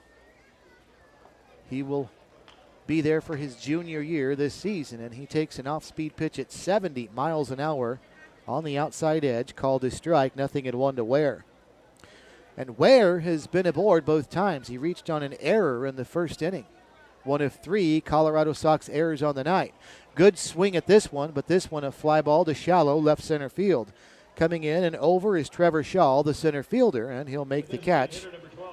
And there's now 2 away. So Trevin Reynolds will step in now. We want to thank Midwest Kia for bringing you NBC Baseball at this 84th NBC World Series. Our thanks to Midwest Kia and Rusty Eck Ford as well, sponsoring our coverage of this 84th NBC World Series. First pitch to Trevin Reynolds, swung on and fouled back, out of play, 0-1. Full slate of action again tomorrow, and it's already been announced that tomorrow night we'll have 2 local teams in the 7 o'clock game. It'll be a lot of fun as a ball is delivered down and away to Reynolds. 1 ball and 1 strike. That was an off-speed pitch at 71 miles an hour. Ackerfeld's ready again and delivers a change that's in there for a strike, 1-2. It'll be Derby's Twins and the Mulvane Patriots tomorrow night at 7 o'clock. That seems like it would be a natural rivalry with those two towns sitting right next to each other south of Wichita. Here comes the 1-2 pitch and another change outside, 2-2. This is the second year of existence for the Mulvane Patriots, and they came to this World Series last year. Derby, of course, has been around for many, many years, and they had a nice run in this World Series last year. And they're back again as the pitch is fouled at the plate. It's 2-2. Derby advanced to championship week last year in this NBC World Series. In fact, they got there as an automatic qualifier. They didn't have to play and pool play the week prior. 2 balls and 2 strikes, and this one down and away, a fastball. Ackerfeld's wanted that one, started heading toward the dugout, but didn't get the benefit of the down. So Derby and Mulvane tomorrow night at 7 o'clock. We'll have it right here on the Big Talker KQAM. 3 balls and 2 strikes. Here's the pitch. Swung on and missed at a changeup, and down goes Reynolds, and the Kansas Cannons retired in order for the first time tonight. After 5, Kansas 2, Colorado nothing. You're listening to the 84th NBC World Series on the Big Talker KQAM. The city's not just built, it's grown to the needs of people.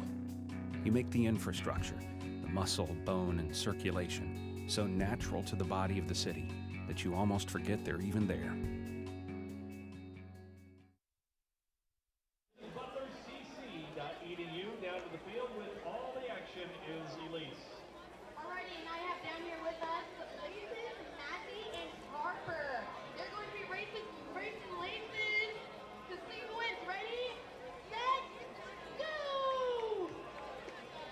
Oh, here we go. And that is first, Harper in second. Good job, ladies. Good job, Laces. Say it again. Okay.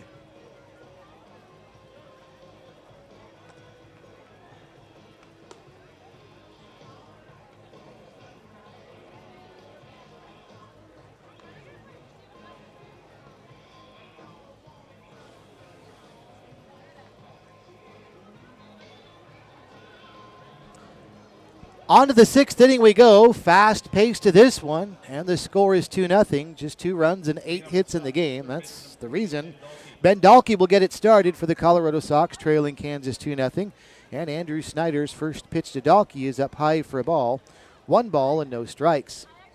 Dahlke, Talon Schaller, and Derek Daly, 3, 4, and 5 for Colorado, trailing the Cannons 2-0. This one is lifted center field.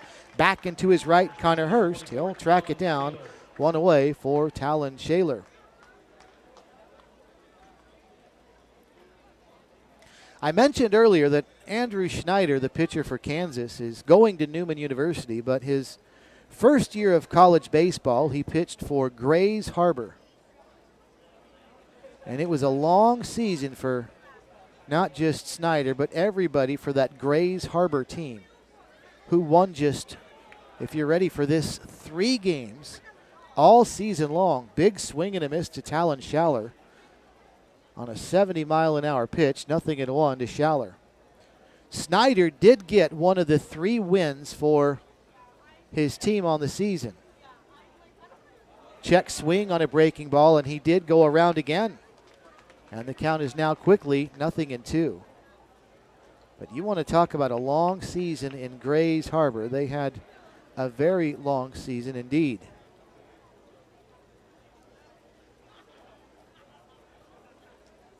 .334 was their record on the year. 0-2, fastball up high. And the count's now 1 ball and 2 strikes.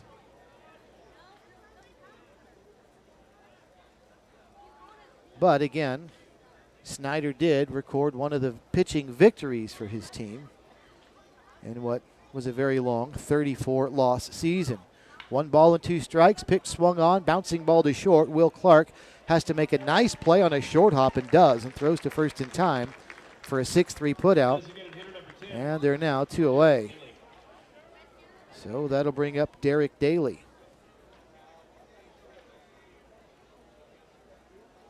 Last season at Grays Harbor,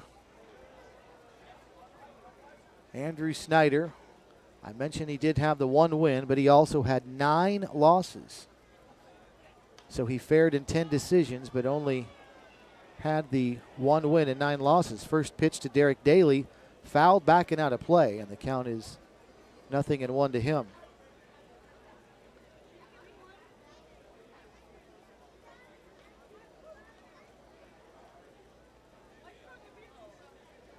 Nobody on, 2 outs here in the top of the 6th inning as Daly chops one over toward the third base dugout.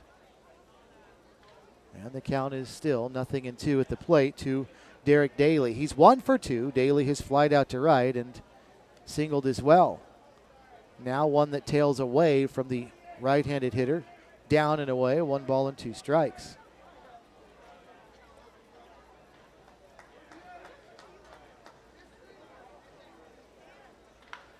This one is swung on and lined to left field. Pretty well struck. Going back toward the warning track is going to be Crossman. He'll reach up and he can't quite squeeze it in, and it falls down to the turf, and down to second base goes Daly. Boy, that one was a liner, and backing up was Crossman, and he reached up and couldn't quite squeeze it into the glove. It looked like he had it, but that one was hit so hard and he was backing up. I don't think that'll be an error because it was hit so hard, and Crossman was on the dead run, and it looks like it will be a base hit. That is the 6th hit of the game for Colorado and their 2nd double of the game. But they've got nothing to show for it in the run column, trailing the Kansas Cannons 2-0. Here's Morgan McIntosh, the second baseman. So Andrew Snyder back to the stretch now. Delivers home, a fastball up high, 1 ball and no strikes. That one down at 76 miles an hour, but looked like a fastball. Maybe Snyder either took something off of it or he's starting to run out of gas. 1 ball and no strikes. Here comes the pitch. He definitely took something off there at 67, and it tailed down and away from the left-handed hitter. 2 balls and no strikes. 2-0 our score, top of the 6th inning. Kansas Cannons leading the Colorado Sox. Snyder ready, delivers, and that one again, a fastball up high and away. And again, just at 76 miles an hour.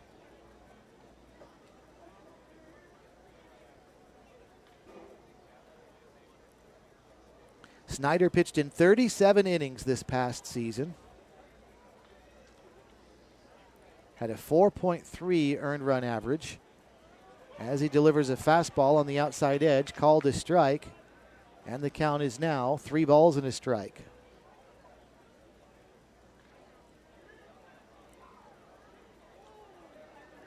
He'll stretch. Nobody worried about the runner at second base with 2 outs. And the pitch is home.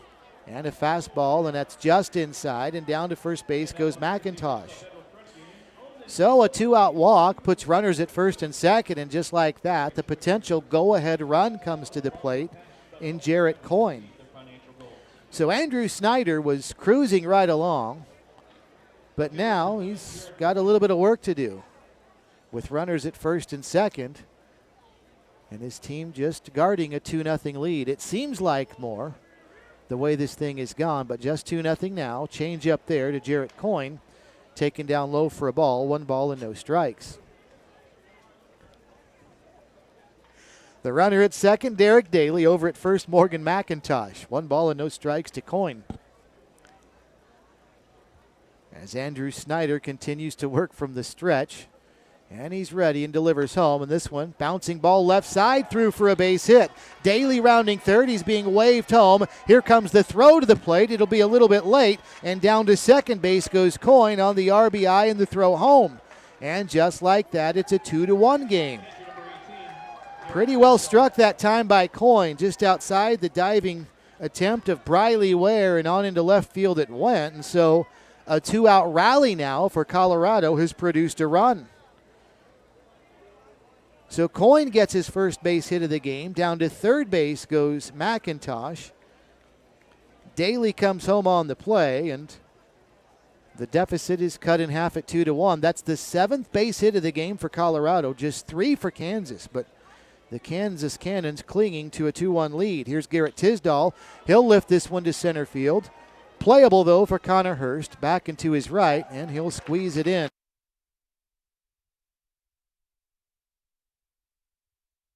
Hi, I'm KSN Chief Meteorologist Lisa Teachman, and welcome to Lawrence Dumont Stadium and the NBC Tournament. We're always watching the skies this time of year because as we get into summer, there is the potential for showers and thunderstorms. And the good news is that it looks like it's going to hold off until later tonight.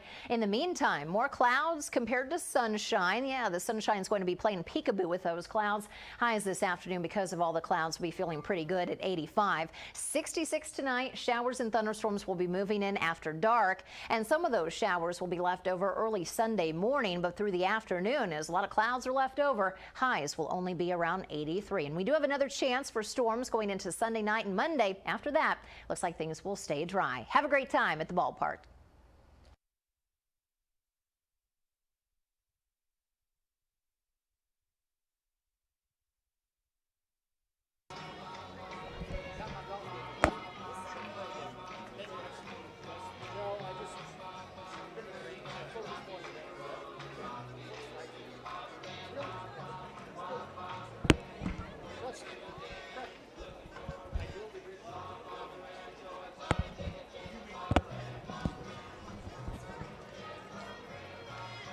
Bottom of the 6th inning. Good ball game here tonight. 2-1 is our score. Kansas back up at bat now, but just guarding a 1-run lead as the Kansas Cannons will try to add to that here. Carter Ackerfield's still out there. Has not pitched poorly, but it's been his defense that has let him down. At times his own undoing, as he's got one of the 3 errors for his team that led to a run scoring for Kansas in the bottom of the 1st inning.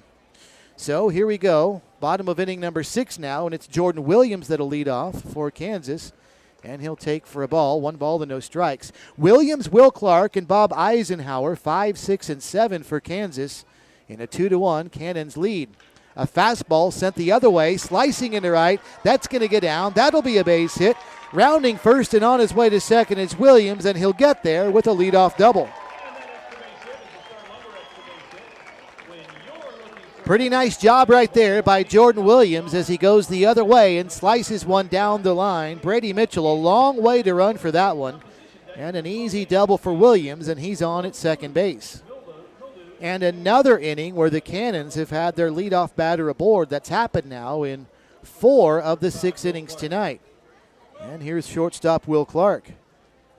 An off-speed pitch there, pulled just a little bit foul. That one not foul by much. In fact, the third base umpire had to do the splits right there and let that one roll right between his legs. And then he maintained his balance well enough to do the foul signal with both hands. But that one was close. Actually, I'm not sure if he was signaling foul or just trying to balance himself, but he stayed on his feet, and it was a foul ball. So 0-1 to Clark. Ackerfeld stretches, looks at second, delivers home, and the 1-1. Fooled him that time and swung on and missed by Clark, and he patted his chest with his left hand right there, knowing he was out in front of the change. 2 balls and a strike now. Runner at second, nobody out. Bottom of the 6th inning, 2-1, Kansas with the lead. Ackerfelds looks back at second again. Morgan McIntosh, the second baseman, just bluffing that way. He'll retreat. The throw is home, and it's down and away. 3 balls and a strike. Will Clark singled in the 2nd inning, then reached on a fielder's choice in the 4th. He was the runner at third for the Cannons when they had the bases loaded, but on a bounce out to first, he was forced out at the plate. The Cannons left him loaded that inning. Remember that inning if they can't hold on to their lead. This one down and in. Boy, Ackerfelds really wanted that strike call. He caught the glove and kind of caught the ball, and with his glove he kind of swiped it in frustration. I think he wanted that on the inside edge. Instead, the count's 2-2. So Ackerfelds will stretch again. Look back at second, the 2-2. Fastball down and away. Good stop by Tisdall, the catcher, sliding to his right to keep that one from getting away, and holding at second base is Williams. So the count's now full, 3 balls and 2 strikes. Bob Eisenhower waits on deck. Still nobody really focused in the middle infield on the runner at second, Williams. And the delivery is home, and a swing and a miss for a strike, and down goes Will Clark. That's a big strikeout for Ackerfelds. He's not had many on the night. That's just his third, but that one was big for the first out of the inning. So Bob Eisenhower steps up now with a runner at second and 1 out. Eisenhower is 1 for 2, reaching in the 4th inning with a base hit. And he grounded out in the second, and the in-between pitch buzzer has just sounded as Eisenhower stepped in, but I don't think the home plate umpires signal a violation for anybody. They also have that clock running between pitches. It's not just between innings, and it's 20 seconds between pitches. Eisenhower bunting, good one, up the third base side. Dahlke can't field it cleanly. I don't think it would have mattered, as that was a good bunt laid up the third baseline, and Eisenhower safe at first, and down to third base goes Williams.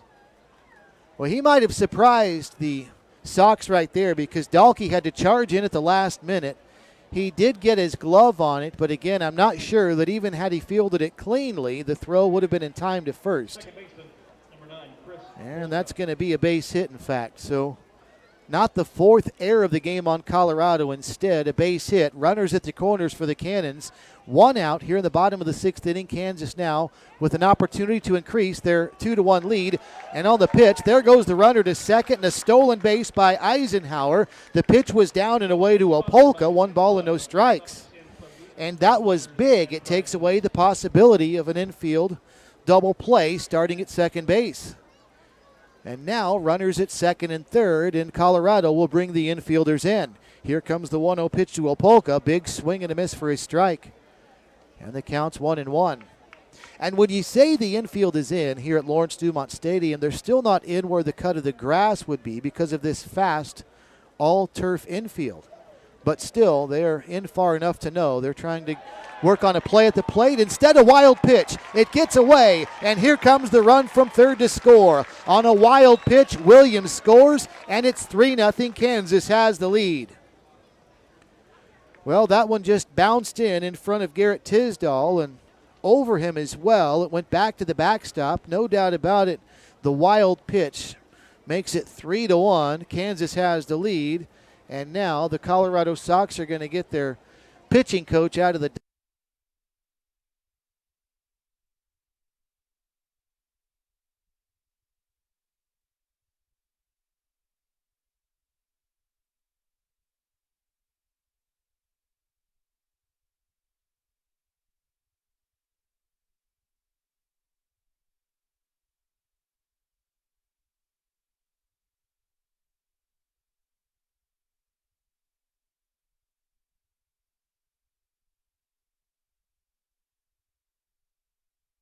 warming up moments ago, has stopped warming up. So he may be ready to go.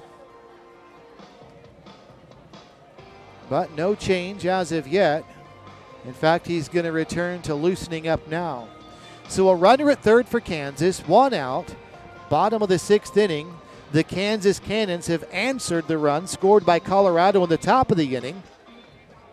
And Colorado will keep the infield in now with 1 out and another runner at third as Chris Opolka will step up to the plate. Ackerfeld stretches and fires home a fastball up high. The count is 3 balls and a strike now to Opolka. It was 2-1 before that trip to the plate, and so now 3-1 as Ackerfeld's ready, and here comes the 3-1 offering, and that one across at the knees. And the count's now 3-2. Ackerfeld's needed that one, and now desperately trying to get another one, on the verge possibly of facing his last batter. Here comes the 3-2 pitch. swung on and lifted on the infield. It's the second baseman McIntosh calling just off to the first base side of the mound. He'll make the catch. And a pretty big fly out to second right there for out number 2. Well, the Sox really needed that one. Not just a fly ball, but they needed a fly ball on the infield to keep the runner, Eisenhower, from tagging at third. That's exactly what they got. So the infield now can play at normal depth with 2 away, and Colby Milner will step in, and he'll take a fastball outside for a ball. 1 ball and no strikes. Still very little wind tonight in Wichita. The flags on the foul side of the right field foul pole barely moving what little breeze there is out of the south. This one yanked foul just inside the first base coach's box. And the count is 1 ball and 1 strike to Colby Milner. Milner is 0 for 2. He is grounded out and grounded into a fielder's choice. He was stranded at first base in the 4th inning. That's the inning where the Cannons left him loaded and did not score. 1 ball and 1 strike, and the pitch, line drive right field. That'll be a base hit. That'll score the run from third as Eisenhower comes home. It's an RBI single for the number 9 batter in the order, Colby Milner. His first hit of the game, and it's now a 4-1 Kansas Cannons lead, and that will do it for Carter Ackerfelds as out of the dugout again, the coach for Colorado, and we are going to have a pitching change. So a timeout on the field as the Kansas Cannons have scored 2 here in the 6th. It's Kansas now 4 and Colorado 1. You're listening to the 84th NBC World Series on the Big Talker, KQAM.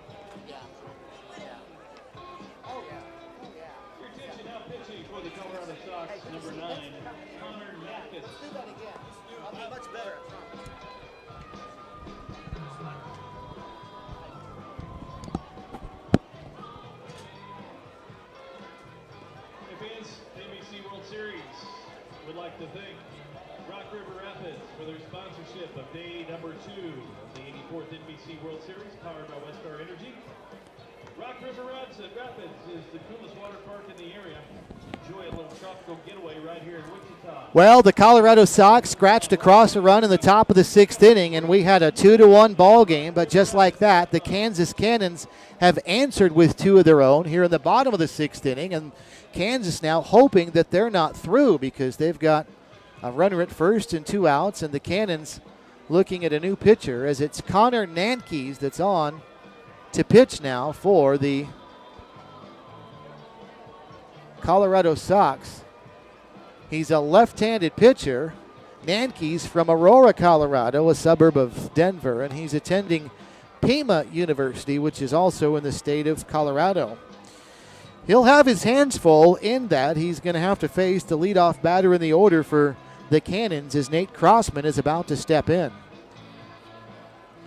So here we go, runner at first, 2 away, bottom of the 6th inning, Kansas 4 and Colorado 1. The hit column is now tied at 7 apiece. Colorado, for the entire evening until this inning, had been out hitting the Cannons, but finally Kansas is starting to string together the hits. First pitch from Nankes to Crossman is high and away, an 84-mile-an-hour fastball. 1 ball and no strikes.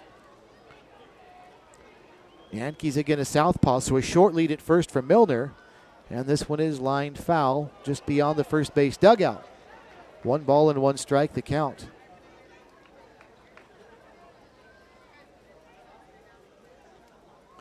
Four to 1, Kansas Cannons leading the Colorado Sox. First weekend of pool play here in the first week of this NBC World Series. The pool play teams that survive this first week will advance to championship week next week. Breaking ball outside, 1 ball and 1 strike the count.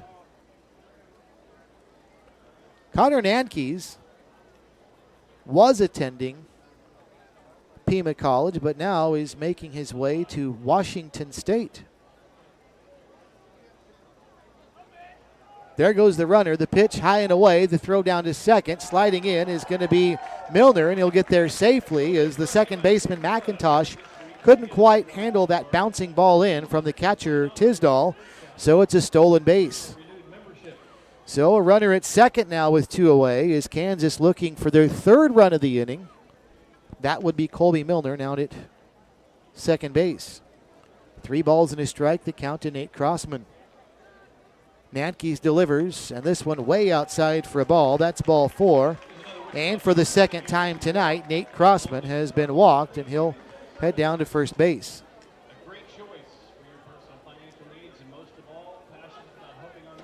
So up to the plate now will step Connor Hurst. Don't forget, in the next inning, we will have our Champs Sports Bar giveaway.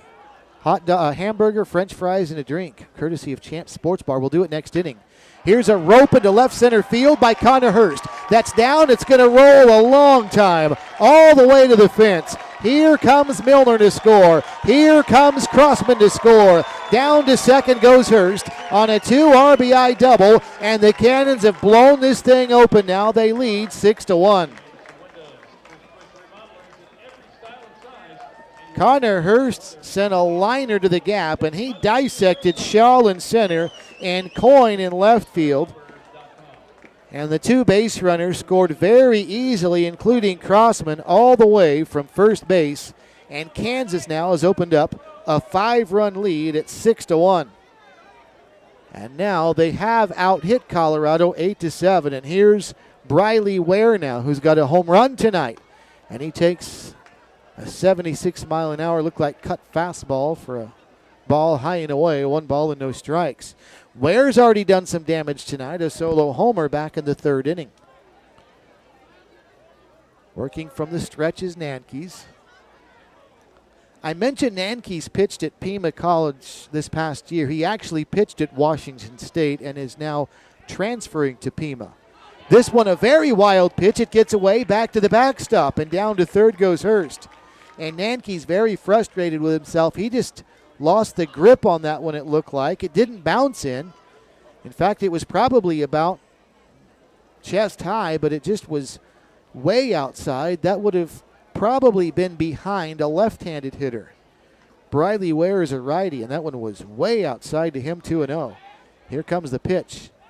Another one that's high, and it's 3-0, and Connor Nankes is really fighting it right now on the second batter he's faced. So it's not started off well for him. Leadoff double. Or excuse me, the first batter he faced, he walked, then a double, and now a walk to Briley Ware. And runners at the corners now for the Kansas Cannons. As they have batted around, Trevin Reynolds will step up now, and he is the 9th man to bat here in the inning for the Kansas Cannons.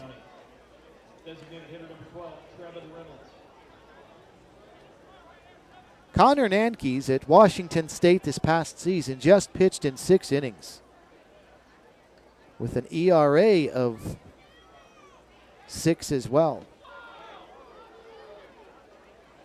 First pitch high and away to Trevin Reynolds. 1 ball and no strikes. 4 walks, 6 strikeouts in 6 innings for Nankes. 4 earned runs as well, for an earned run average of 6. Pitch high and away, 2 balls and no strikes to Trevin Reynolds. And now he's having trouble finding the strike zone, and another relief pitcher warming up down in the bullpen for Colorado. 2 balls and no strikes to Trevin Reynolds, and the pitch. Fastball misses away. That one at 83. He was working the outer edge, and this has not gone at all well for Nankes. Walk, double walk for the 3 batters he's seen. Here's the 3-0. He needed a strike and didn't get it. A 4-pitch walk to Reynolds. And they're loaded for the Cannons now. As down to second base goes Ware, and on with the walk, Trevin Reynolds. Now Jordan Williams will be the 10th man to bat in the inning for the Cannons. He led it all off with a leadoff double. Came around to score on a wild pitch. And he takes one high and away for a ball, and Nankes cannot find it at all. And this is a real struggle for Connor Nankes. And now time is called. Coach is out of the dugout for the Colorado Sox, and we might be having a pitching change again because they're going to the home plate umpire. And they are going to, well, I don't know. The home plate umpire was walking out to the mound. Nobody was looking at the bullpen. And I think they're asking if the relief pitcher's ready, and the indication is he's not. Now the coach is going to turn around and go to the mound. So now the coach is going to turn around and go back to the dugout. Oh, and they are getting a pitcher in. Boy, there was some confusion here. I'm not sure what the deal is, but we are finally, at last, going to have a pitching change. So we'll take another timeout with another pitching change. A 4-spot so far for the Kansas Cannons, but they've got them loaded with 2 outs. Timeout on the field with the score, Kansas 6, Colorado 1. You're listening to the 84th NBC World Series on the Big Talker, KQAM.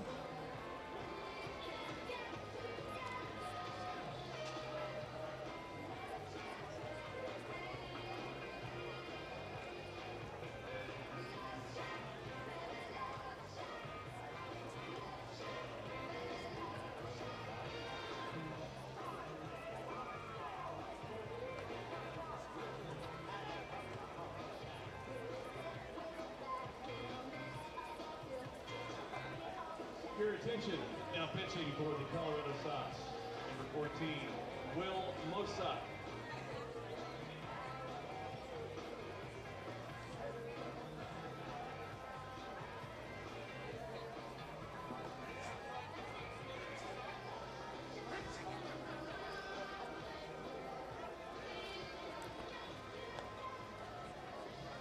Hey, NBC World Series fans, it's time for tonight's hot dog giveaway, brought to you by the family of Terry Brewster.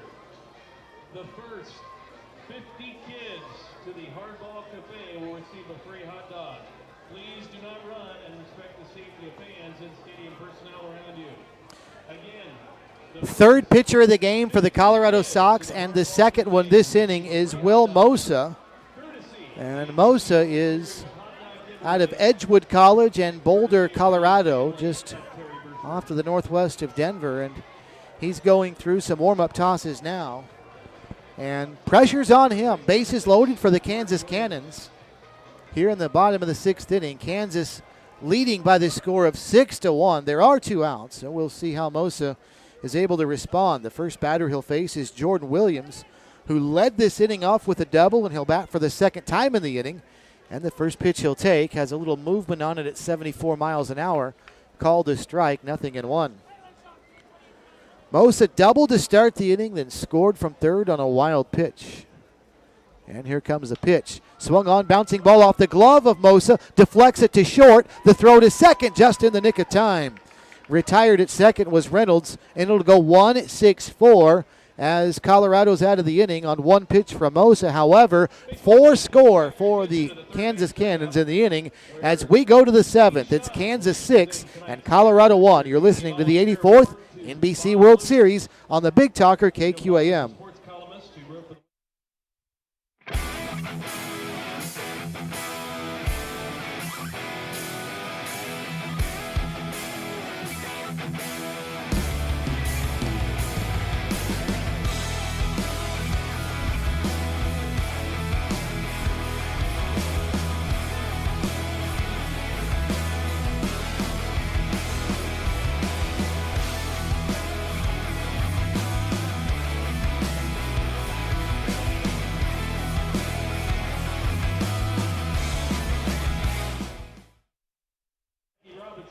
who made an immeasurable impact on his community and this country. Bob is continuing to impact our community and Wichita's youth today. Please join the NBC World Series thanking and congratulating Bob Lutz for his unselfish acts of kindness and dedication serving our community. This award is in honor of longtime NBC supporter and board member Terry Brewster. Terry always wanted to see kids enjoying the NBC World Series. Well, the Colorado Sox have their work cut out for them now, trailing by 5 after a 4 spot by the Kansas Cannons in the bottom of the 6th inning. So here we go, inning number 7 now. This is our Champs Sports Bar and Grill inning, by the way. In the bottom of the inning, we will give away a free hamburger, fries, and drink from Champ Sports Bar and Grill. Trevor Schaefer takes the first pitch at curve from Andrew Snyder, only at 68, but it's a strike, 0-1. Schaefer then back to the top of the order. Brady Mitchell and Zach Baldini, 9-1-2 for the Sox. There's another strike taken. It's 0-2, and Andrew Snyder now just rocking and firing, and so far 2 for 2 in the strike zone with a 5-run lead. Ready again, winds, and the lefty delivers, and that one down low, and a check swing. They're going to appeal, but the first base umpire says no swing. 1 ball and 2 strikes to Schaefer. Schaefer hitless in 2 plate appearances tonight, a second inning strikeout. He grounded out to third back in the 5th inning. Snyder winds and delivers the 1-2. That one down low, and the count's now even at 2-2. Temperature a nice 87 degrees. One more game tonight. San Diego and Hutchinson to wrap up play here this evening. Fastball away at 78, and the count's full at 3-2. So it was 0-2 just like that to Schaefer, and since then, Andrew Snyder 3 straight balls to fill the count 3-2. And here comes the pitch, and there's strike 3 called, and down goes Schaefer, who was a few steps up the line. He thought that was ball 4, but instead Snyder gets the benefit of the call. A strikeout looking, and there's 1 away. Well, that one was a cross. I think the dispute was Schaefer thought it was below the knees, and the home plate umpire said it was at the knees, and so down goes Schaefer. So back to the top of the order we go with Brady Mitchell. And Mitchell takes his strike, and it's 0-1. That was just the second strikeout issued by Andrew Snyder, and both of the strikeouts to Trevor Schaefer. So he certainly got his number. The 0-1 chopped at the plate foul by Brady Mitchell. And for the second straight batter, Andrew Snyder ahead in the count, no balls and 2 strikes. 6-1 our score. Kansas with the lead over the Colorado Sox. Kansas teams in this NBC faring very well so far. Here's the 0-2 pitch, high and away, and it's now 1-2. The 3-1-6 Elite, a group of 18 and under players, none of which have played any college baseball, knocked off the Liberal BJs last night in our 7 o'clock game. Here's the 1-2, and that one is golfed foul as it was coming down and into the right-handed batter, and he just yanked it foul over toward the third base coach's box.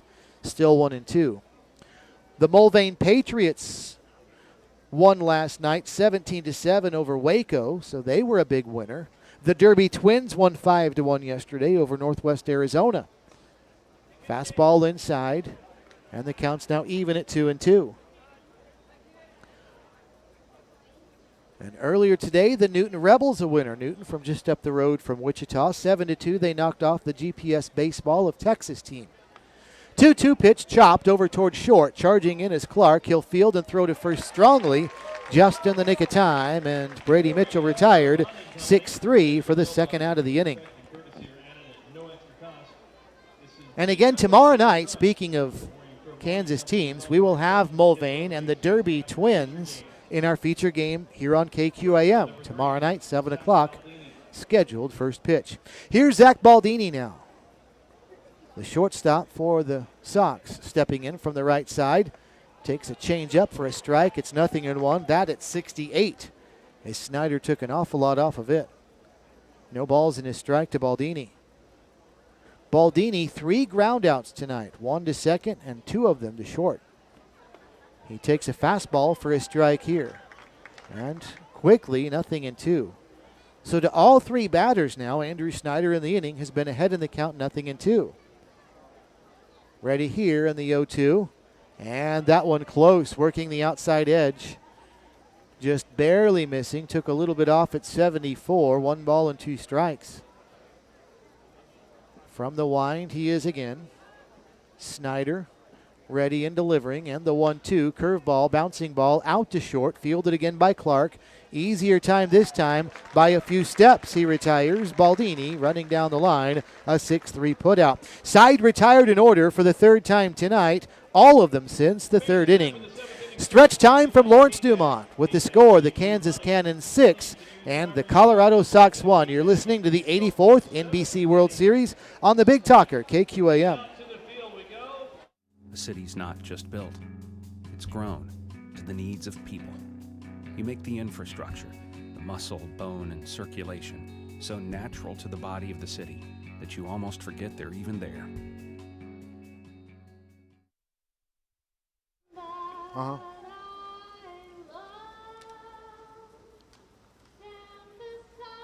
Okay.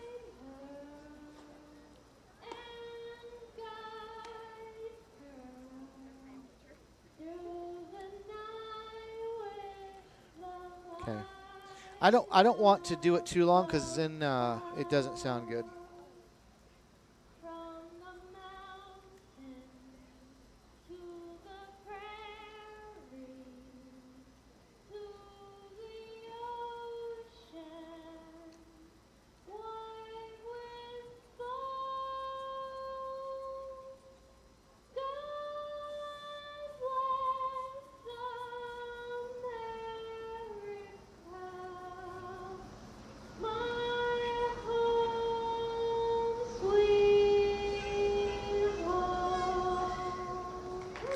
Singing of God Bless America during the 7th inning stretch here at the 84th NBC World Series during our feature game. And now we're going to get Take Me Out to the Ball Game from Mike Dean. And he is the official scorer. And is Mike doing it from his perch in the score box or down on the field? I don't know. Let's listen in.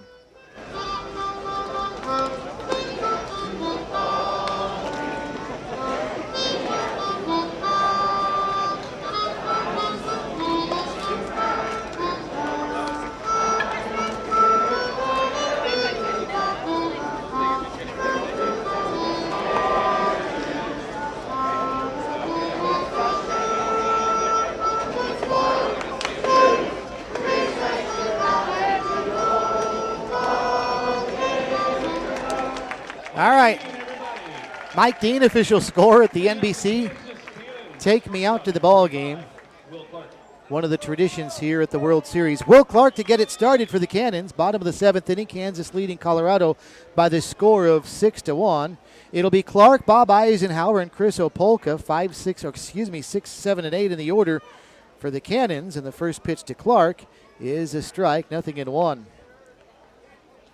Clark is 1 for 3, second inning single. He's also struck out and grounded into a fielder's choice. Clark takes a ball here, 1 ball and 1 strike. And he sends this one to left field. Pretty well struck. Jarrett Coyne going back to his left toward left center. Makes the catch, 1 away. Okay, we're going to take the first caller. Everybody get your dialing fingers ready. First caller to 721-8255. First caller, 721-8255. Champs Sports Bar and Grill is giving away a free hamburger, french fries, and a drink. First caller, David Mitchell, back at the studios waiting. 721-8255. Give David a call, 721-8255. 316, of course, is the area code. And the first caller will receive a free hamburger, french fries, and a drink from Champs Sports Bar and Grill. Here's Bob Eisenhower now, and Eisenhower takes the first pitch down and away for a ball. 1 ball and no strikes to him. Kansas Cannons leading 6-1. Home half of inning number 7. Kansas is the home team here in this game. They determined that via the coin flip and pool play. And he takes outside again. 2 balls and no strikes. Eisenhower has been on base twice in 3 plate appearances. And he takes a strike here, and it's now 2 balls and a strike.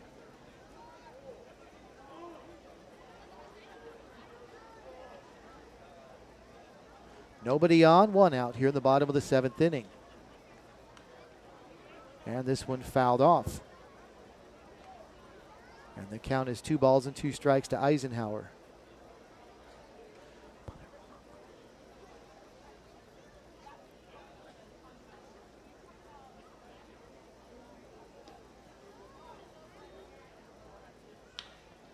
This one swung on. There's a line drive into center field. That's a base hit. So a 1-out single for Eisenhower, and he's on at first base. Second baseman number 9, Chris Opolka. So Eisenhower, who reached on an error back in the 4th inning, singled in the 6th, now a single here. So he's been on base now in 3 consecutive plate appearances, 2 of them with the base hit, and now here's Chris Opolka, the second baseman. He's had a busy night as well, as he's been on base twice with a single and a walk. Pitch high and away, snap throw to first, and back diving in, Bob Eisenhower over at first base. Will Massa threw 1 pitch in the bottom of the 6th inning, now out there to start the bottom of inning number 7. He's recorded a flyout and given up a base hit. And the righty delivers a changeup, swung on and missed by Opolka, who was out in front of that one. 1 ball and 1 strike. We got our winning raffle ticket numbers coming up.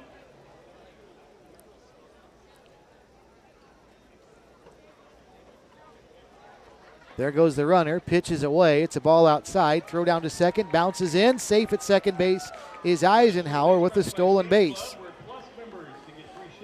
So Bob Eisenhower, a catcher for the Kansas Cannons, has 2 stolen bases tonight. How about that?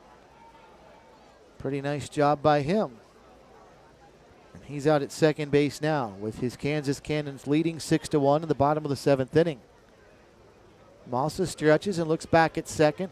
Eisenhower's back there dancing around, and a fastball is in for a strike. And the throw goes over the pitcher's head. It's out towards second base, and down to third base goes Eisenhower. As Garrett Tisdall, the catcher, just airmailed the mound on that one. And Eisenhower read that alertly, and as soon as he saw it sailed over the pitcher's head, he bolted for third. Morgan McIntosh, the second baseman, did charge in and fire it to third, but too late. And that might well be an error on the catcher. Here's the 2-2 pitch. It's fouled back to the backstop. And staying alive is Opolka. 2 balls and 2 strikes. They've not put an error yet up on the scoreboard, but I don't see how Eisenhower doesn't go to third if that throws back to the pitcher. Pitch swung on, fouled back, right on top of the press box. And the count is still 2-2. And now they have put an error on the scoreboard. That is the 4th error of the game for the Colorado Sox. 4 E's in the game for Colorado, and they had a critical one in the very first inning that led to a Kansas Cannon run. The 2-2 pitch swung on and missed. Opolka fooled at one down and away, and down he goes. That's the second out of the inning. We've got a winner in our Champ Sports Bar giveaway. Alia Lyman, I hope I'm pronouncing that right. Alia Lyman is the winner of our Champs Sports Bar giveaway, and he wins the free meal at Champs. Here's Colby Milner now stepping in, and first pitch is strike to him, 0-1. Our Champs Sports Bar giveaway happens in the 7th inning of every game we broadcast, which is the 7 o'clock game. It's a hamburger, french fries, and a drink from Champs Sports Bar and Grill on South Seneca. Slicing fly ball to left field, Coyne coming on. He'll make the catch, tracking that one down to retire the side. So the Cannons strand one at third, but as we go to the 8th, they lead by 5. Kansas 6, Colorado 1 at the 84th NBC World Series on the Big Talker, KQAM. Mount up, take off, and chase the sun. Experience more of what makes Kansas great. And let K-Tag help you get there. 236 miles of road. Endless destinations of wonder. Start your adventure with K-Tag. Get your free K-Tag at myktag.com.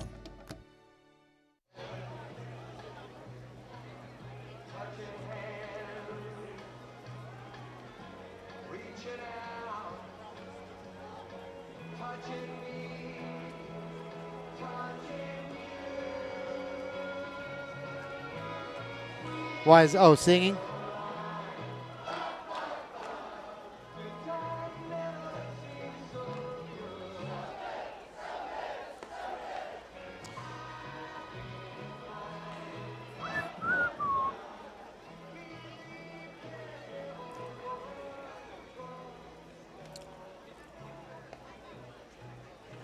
On to the 8th inning from Lawrence Dumont Stadium. All Kansas Cannons tonight as they lead the Colorado Sox by the score of 6-1. Ben Dalkey will lead things off for Colorado here in the inning. He'll be followed by Talon Schaller and Derek Daly. 3, 4, and 5 for Colorado, but speaking of 5, that's their deficit. New pitcher for the Kansas Cannons, by the way, is taking some warm-up tosses, Reagan McLeod, and there's some fans cheering for him because he's another local product from Newton and attending Tabor College, which is also right up the road. So McLeod is on here in the 8th inning, and he's getting through his final warm-up tosses right now. Don't forget Taco Prano, sponsors of the 84th NBC World Series. A couple of great deals. Stop by and ask them about their Money Saver Combo. It's a heck of a deal, and it's under $4. The Money Saver Combo. Stop by Taco Prano, 2 Wichita locations. Also on Tuesdays, 60-cent tacos. Taco Prano, sponsors of this 84th NBC World Series on KQAM. Also, Faunastock Electrical and Plumbing. Give them a call for $50 off any service call.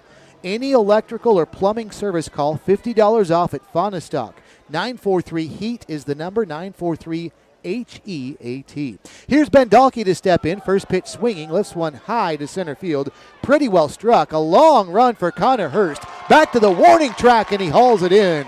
Oh, he had a mile to run. And almost like Willie Mays with his back to the infield, he hauled that one down in center field on the run. A long out for Ben Dalkey, and there's one away.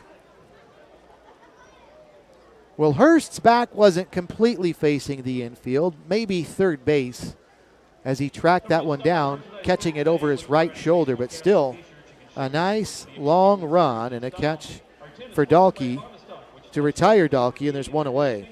Here's Talon Schaller now, the first baseman. Schaller's having a nice night. He's got 2 of the 7 Colorado hits, and it might be 3. Shallow left center field. He does. That's down for a base hit. A little blooper into left center, and Schaller has 3 hits tonight. He's 3 for 4 and on at first base. Schaller's 3 base hits represents 3 of the 8 hits for Colorado on the night. So here's Derek Daly now, the designated hitter. Runner at first, 1 away. Top of the 8th inning, Kansas 6, the Colorado Sox 1. Derek Daly, the designated hitter, right-handed batter's got a couple of hits as well. Through the stretch and the pitch, and Daly takes it to strike, 0-1. Reagan McLeod is 6 feet, 180 pounds from Newton, and he works from the stretch, and he's a sidearm pitcher. Stretches here and delivers. It's not really a submarine. It's not that deep. It's more about waist high. Pitch down and in, 1 ball and 1 strike. He also has his legs open in his stance after he goes through the stretch. His front left foot is pointing over toward third base, but it's open as well, his leg is, from his back foot, which is on the rubber. He steps that way, points that way, then delivers. Ground ball to short, could be 2, to second for 1. The relay to first in time, a 6-4-3, started by Clark at short and finishing with a double play. So just like that, Colorado's potential threat comes to an end. We'll go to the bottom of the 8th inning. Kansas 6, Colorado 1. You're listening to the 84th NBC World Series on the Big Talker, KQAM.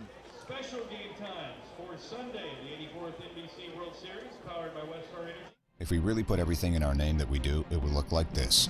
Professional mechanical, electrical, plumbing, structural, telecommunications, civil, transportation, aviation, water, wastewater, energy, land development, planning, field services, survey, geotechnical, materials testing, inspection, 3D scan, air and water balance, engineering consultants.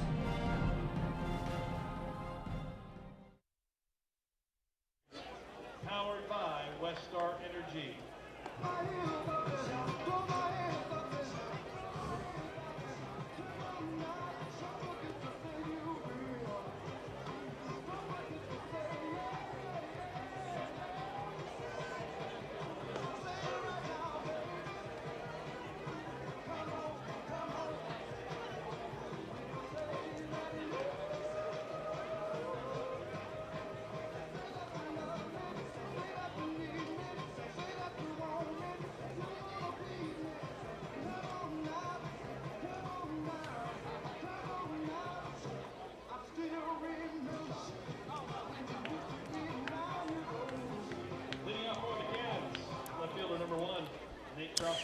Bottom of the 8th inning from Lawrence Dumont Stadium, the Kansas Cannons with a chance now to add to their 5-run lead at 6-1. Nate Crossman at the top of the order will lead things off for the Cannons. He'll be followed by Connor Hurst and Briley Ware. 1, 2, and 3 for Kansas is Crossman. First pitch swinging, bounces 1 to third. Fielded by Ben Dahlke behind the bag. He'll throw to first in time for a 5-3 putout. One quick out here in the bottom of the 8th inning. The Cannons have out-hit Colorado 9-8.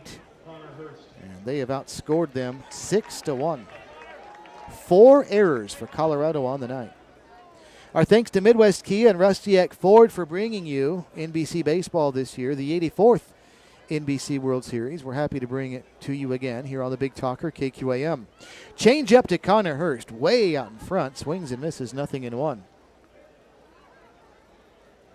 70 miles an hour, that one came in from Will Massa, who's ready again. This time comes back and delivers outside, 1-1. Davis Liquor also sponsoring NBC World Series action. Our thanks to them. Several Wichita locations. Pitch down and away on a fastball. 2 balls and a strike now, the count to Connor Hurst. Hurst doubled in the 6th inning. That was the big inning where the Cannons scored 4 times.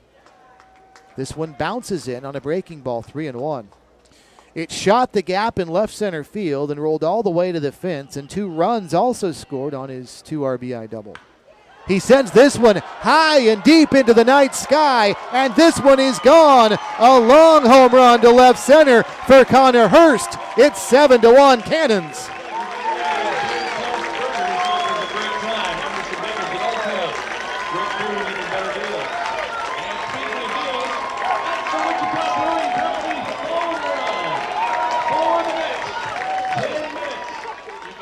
There was no doubt about that one from the time it left his bat.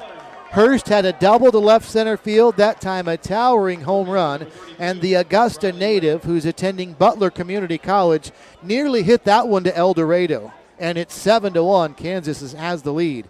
Here's Briley Ware now, the third baseman, who also has a home run tonight.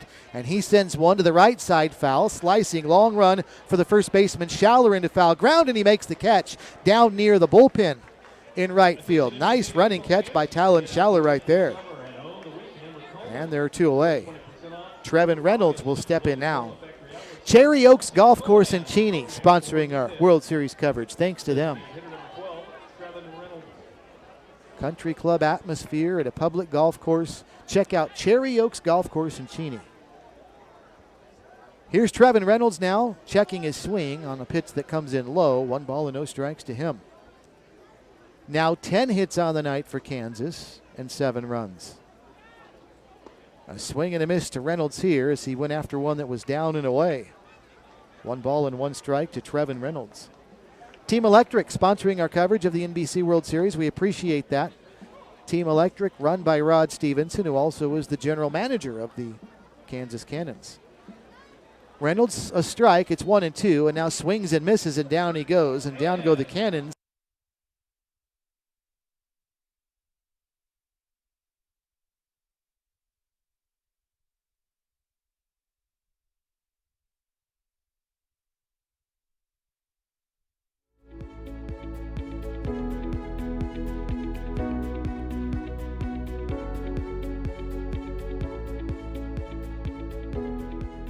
Kansas Gas Service delivers natural gas to many of the companies you know, ensuring they have the energy they need to grow and build strong communities, providing cost-effective, safe, and reliable natural gas for a better tomorrow today. Kansas Gas Service.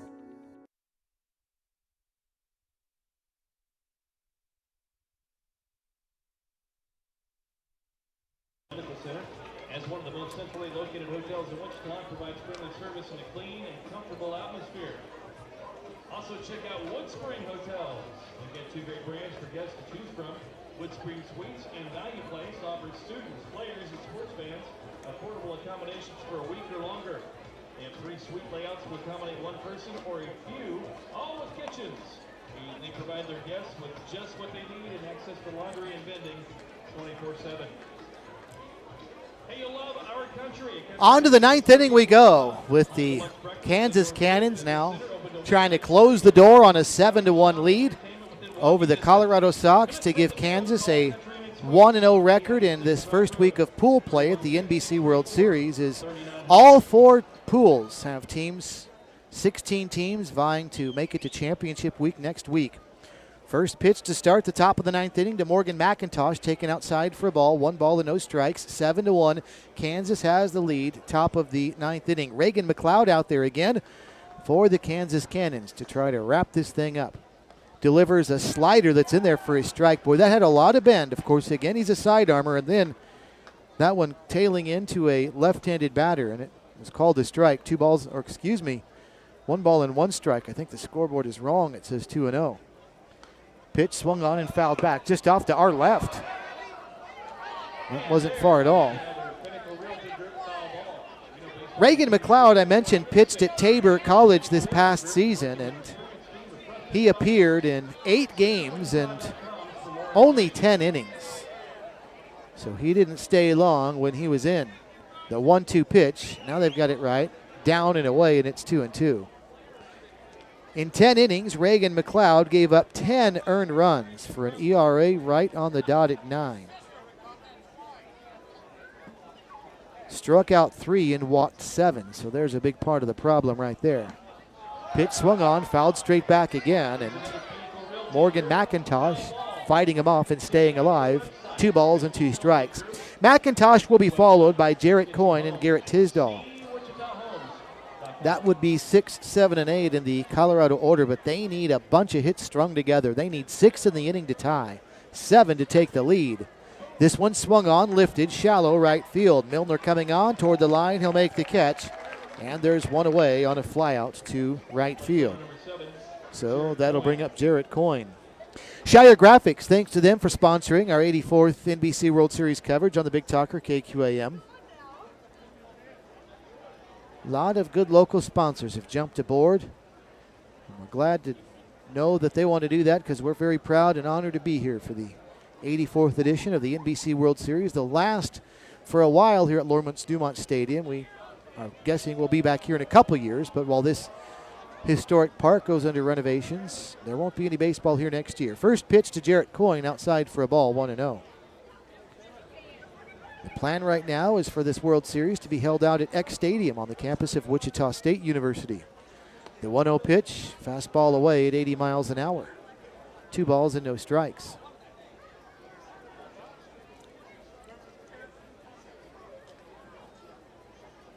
Opponents hit .364 against Reagan McLeod last season. And speaking of, there's a base hit for Jarrett Coyne. Sends one through on the left side between short and third. So a 1-out single for Coyne and a runner at first for Garrett Tisdall.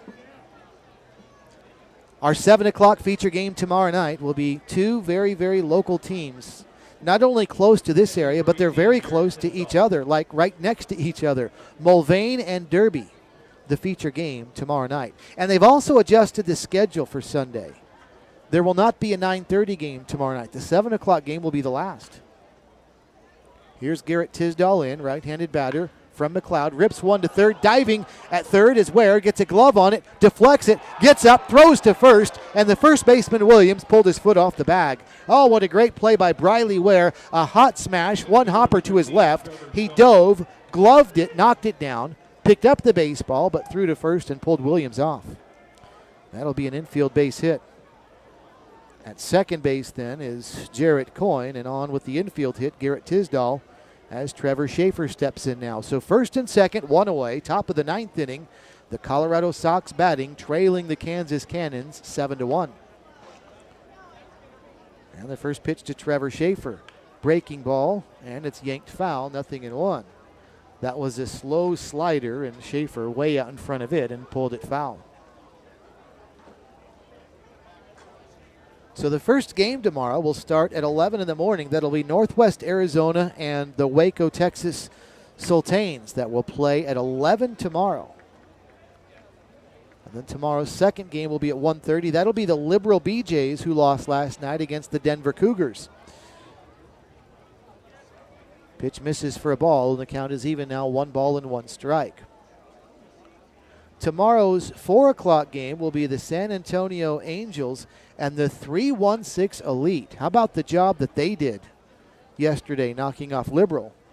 Swing and a miss for a strike. A big whiff right there. And the count's now 1 ball and 2 strikes to Schaefer as McLeod really pulled the string right there, and Schaefer was way off balance and out in front of it. 1 ball and 2 strikes. A double play will end the game. 7-1, Kansas with the lead. Here comes the pitch, and strike 3 called, and Schaefer didn't like that. Down he goes, and now the Kansas Cannons 1 out away from going 1-0 in pool play in the first week of the NBC. As we'll go back to the top of the order with Brady Mitchell.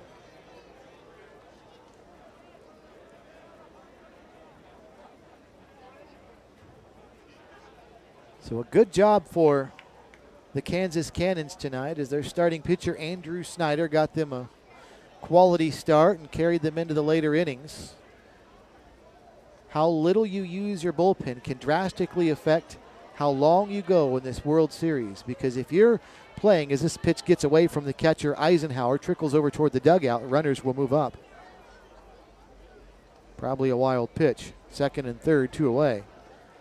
But you need to preserve your relief pitching, and because of the job that Andrew Snyder did tonight starting for Kansas, he helped his team do that. We saw that last night with the 3-1-6 Elite, as Hayden O'Toole went 7 innings last night and did the same thing. 1 ball and no strikes to Mitchell. He bounces 1 to 3rd, deep behind the bag. Ware throws to first, and it's dug out well by Williams, and that's the ball game. The final score, the Kansas Cannons 7 and the Colorado Sox 1, as the Cannons will go to 1-0 in pool play. We'll be back with the final wrap right after this.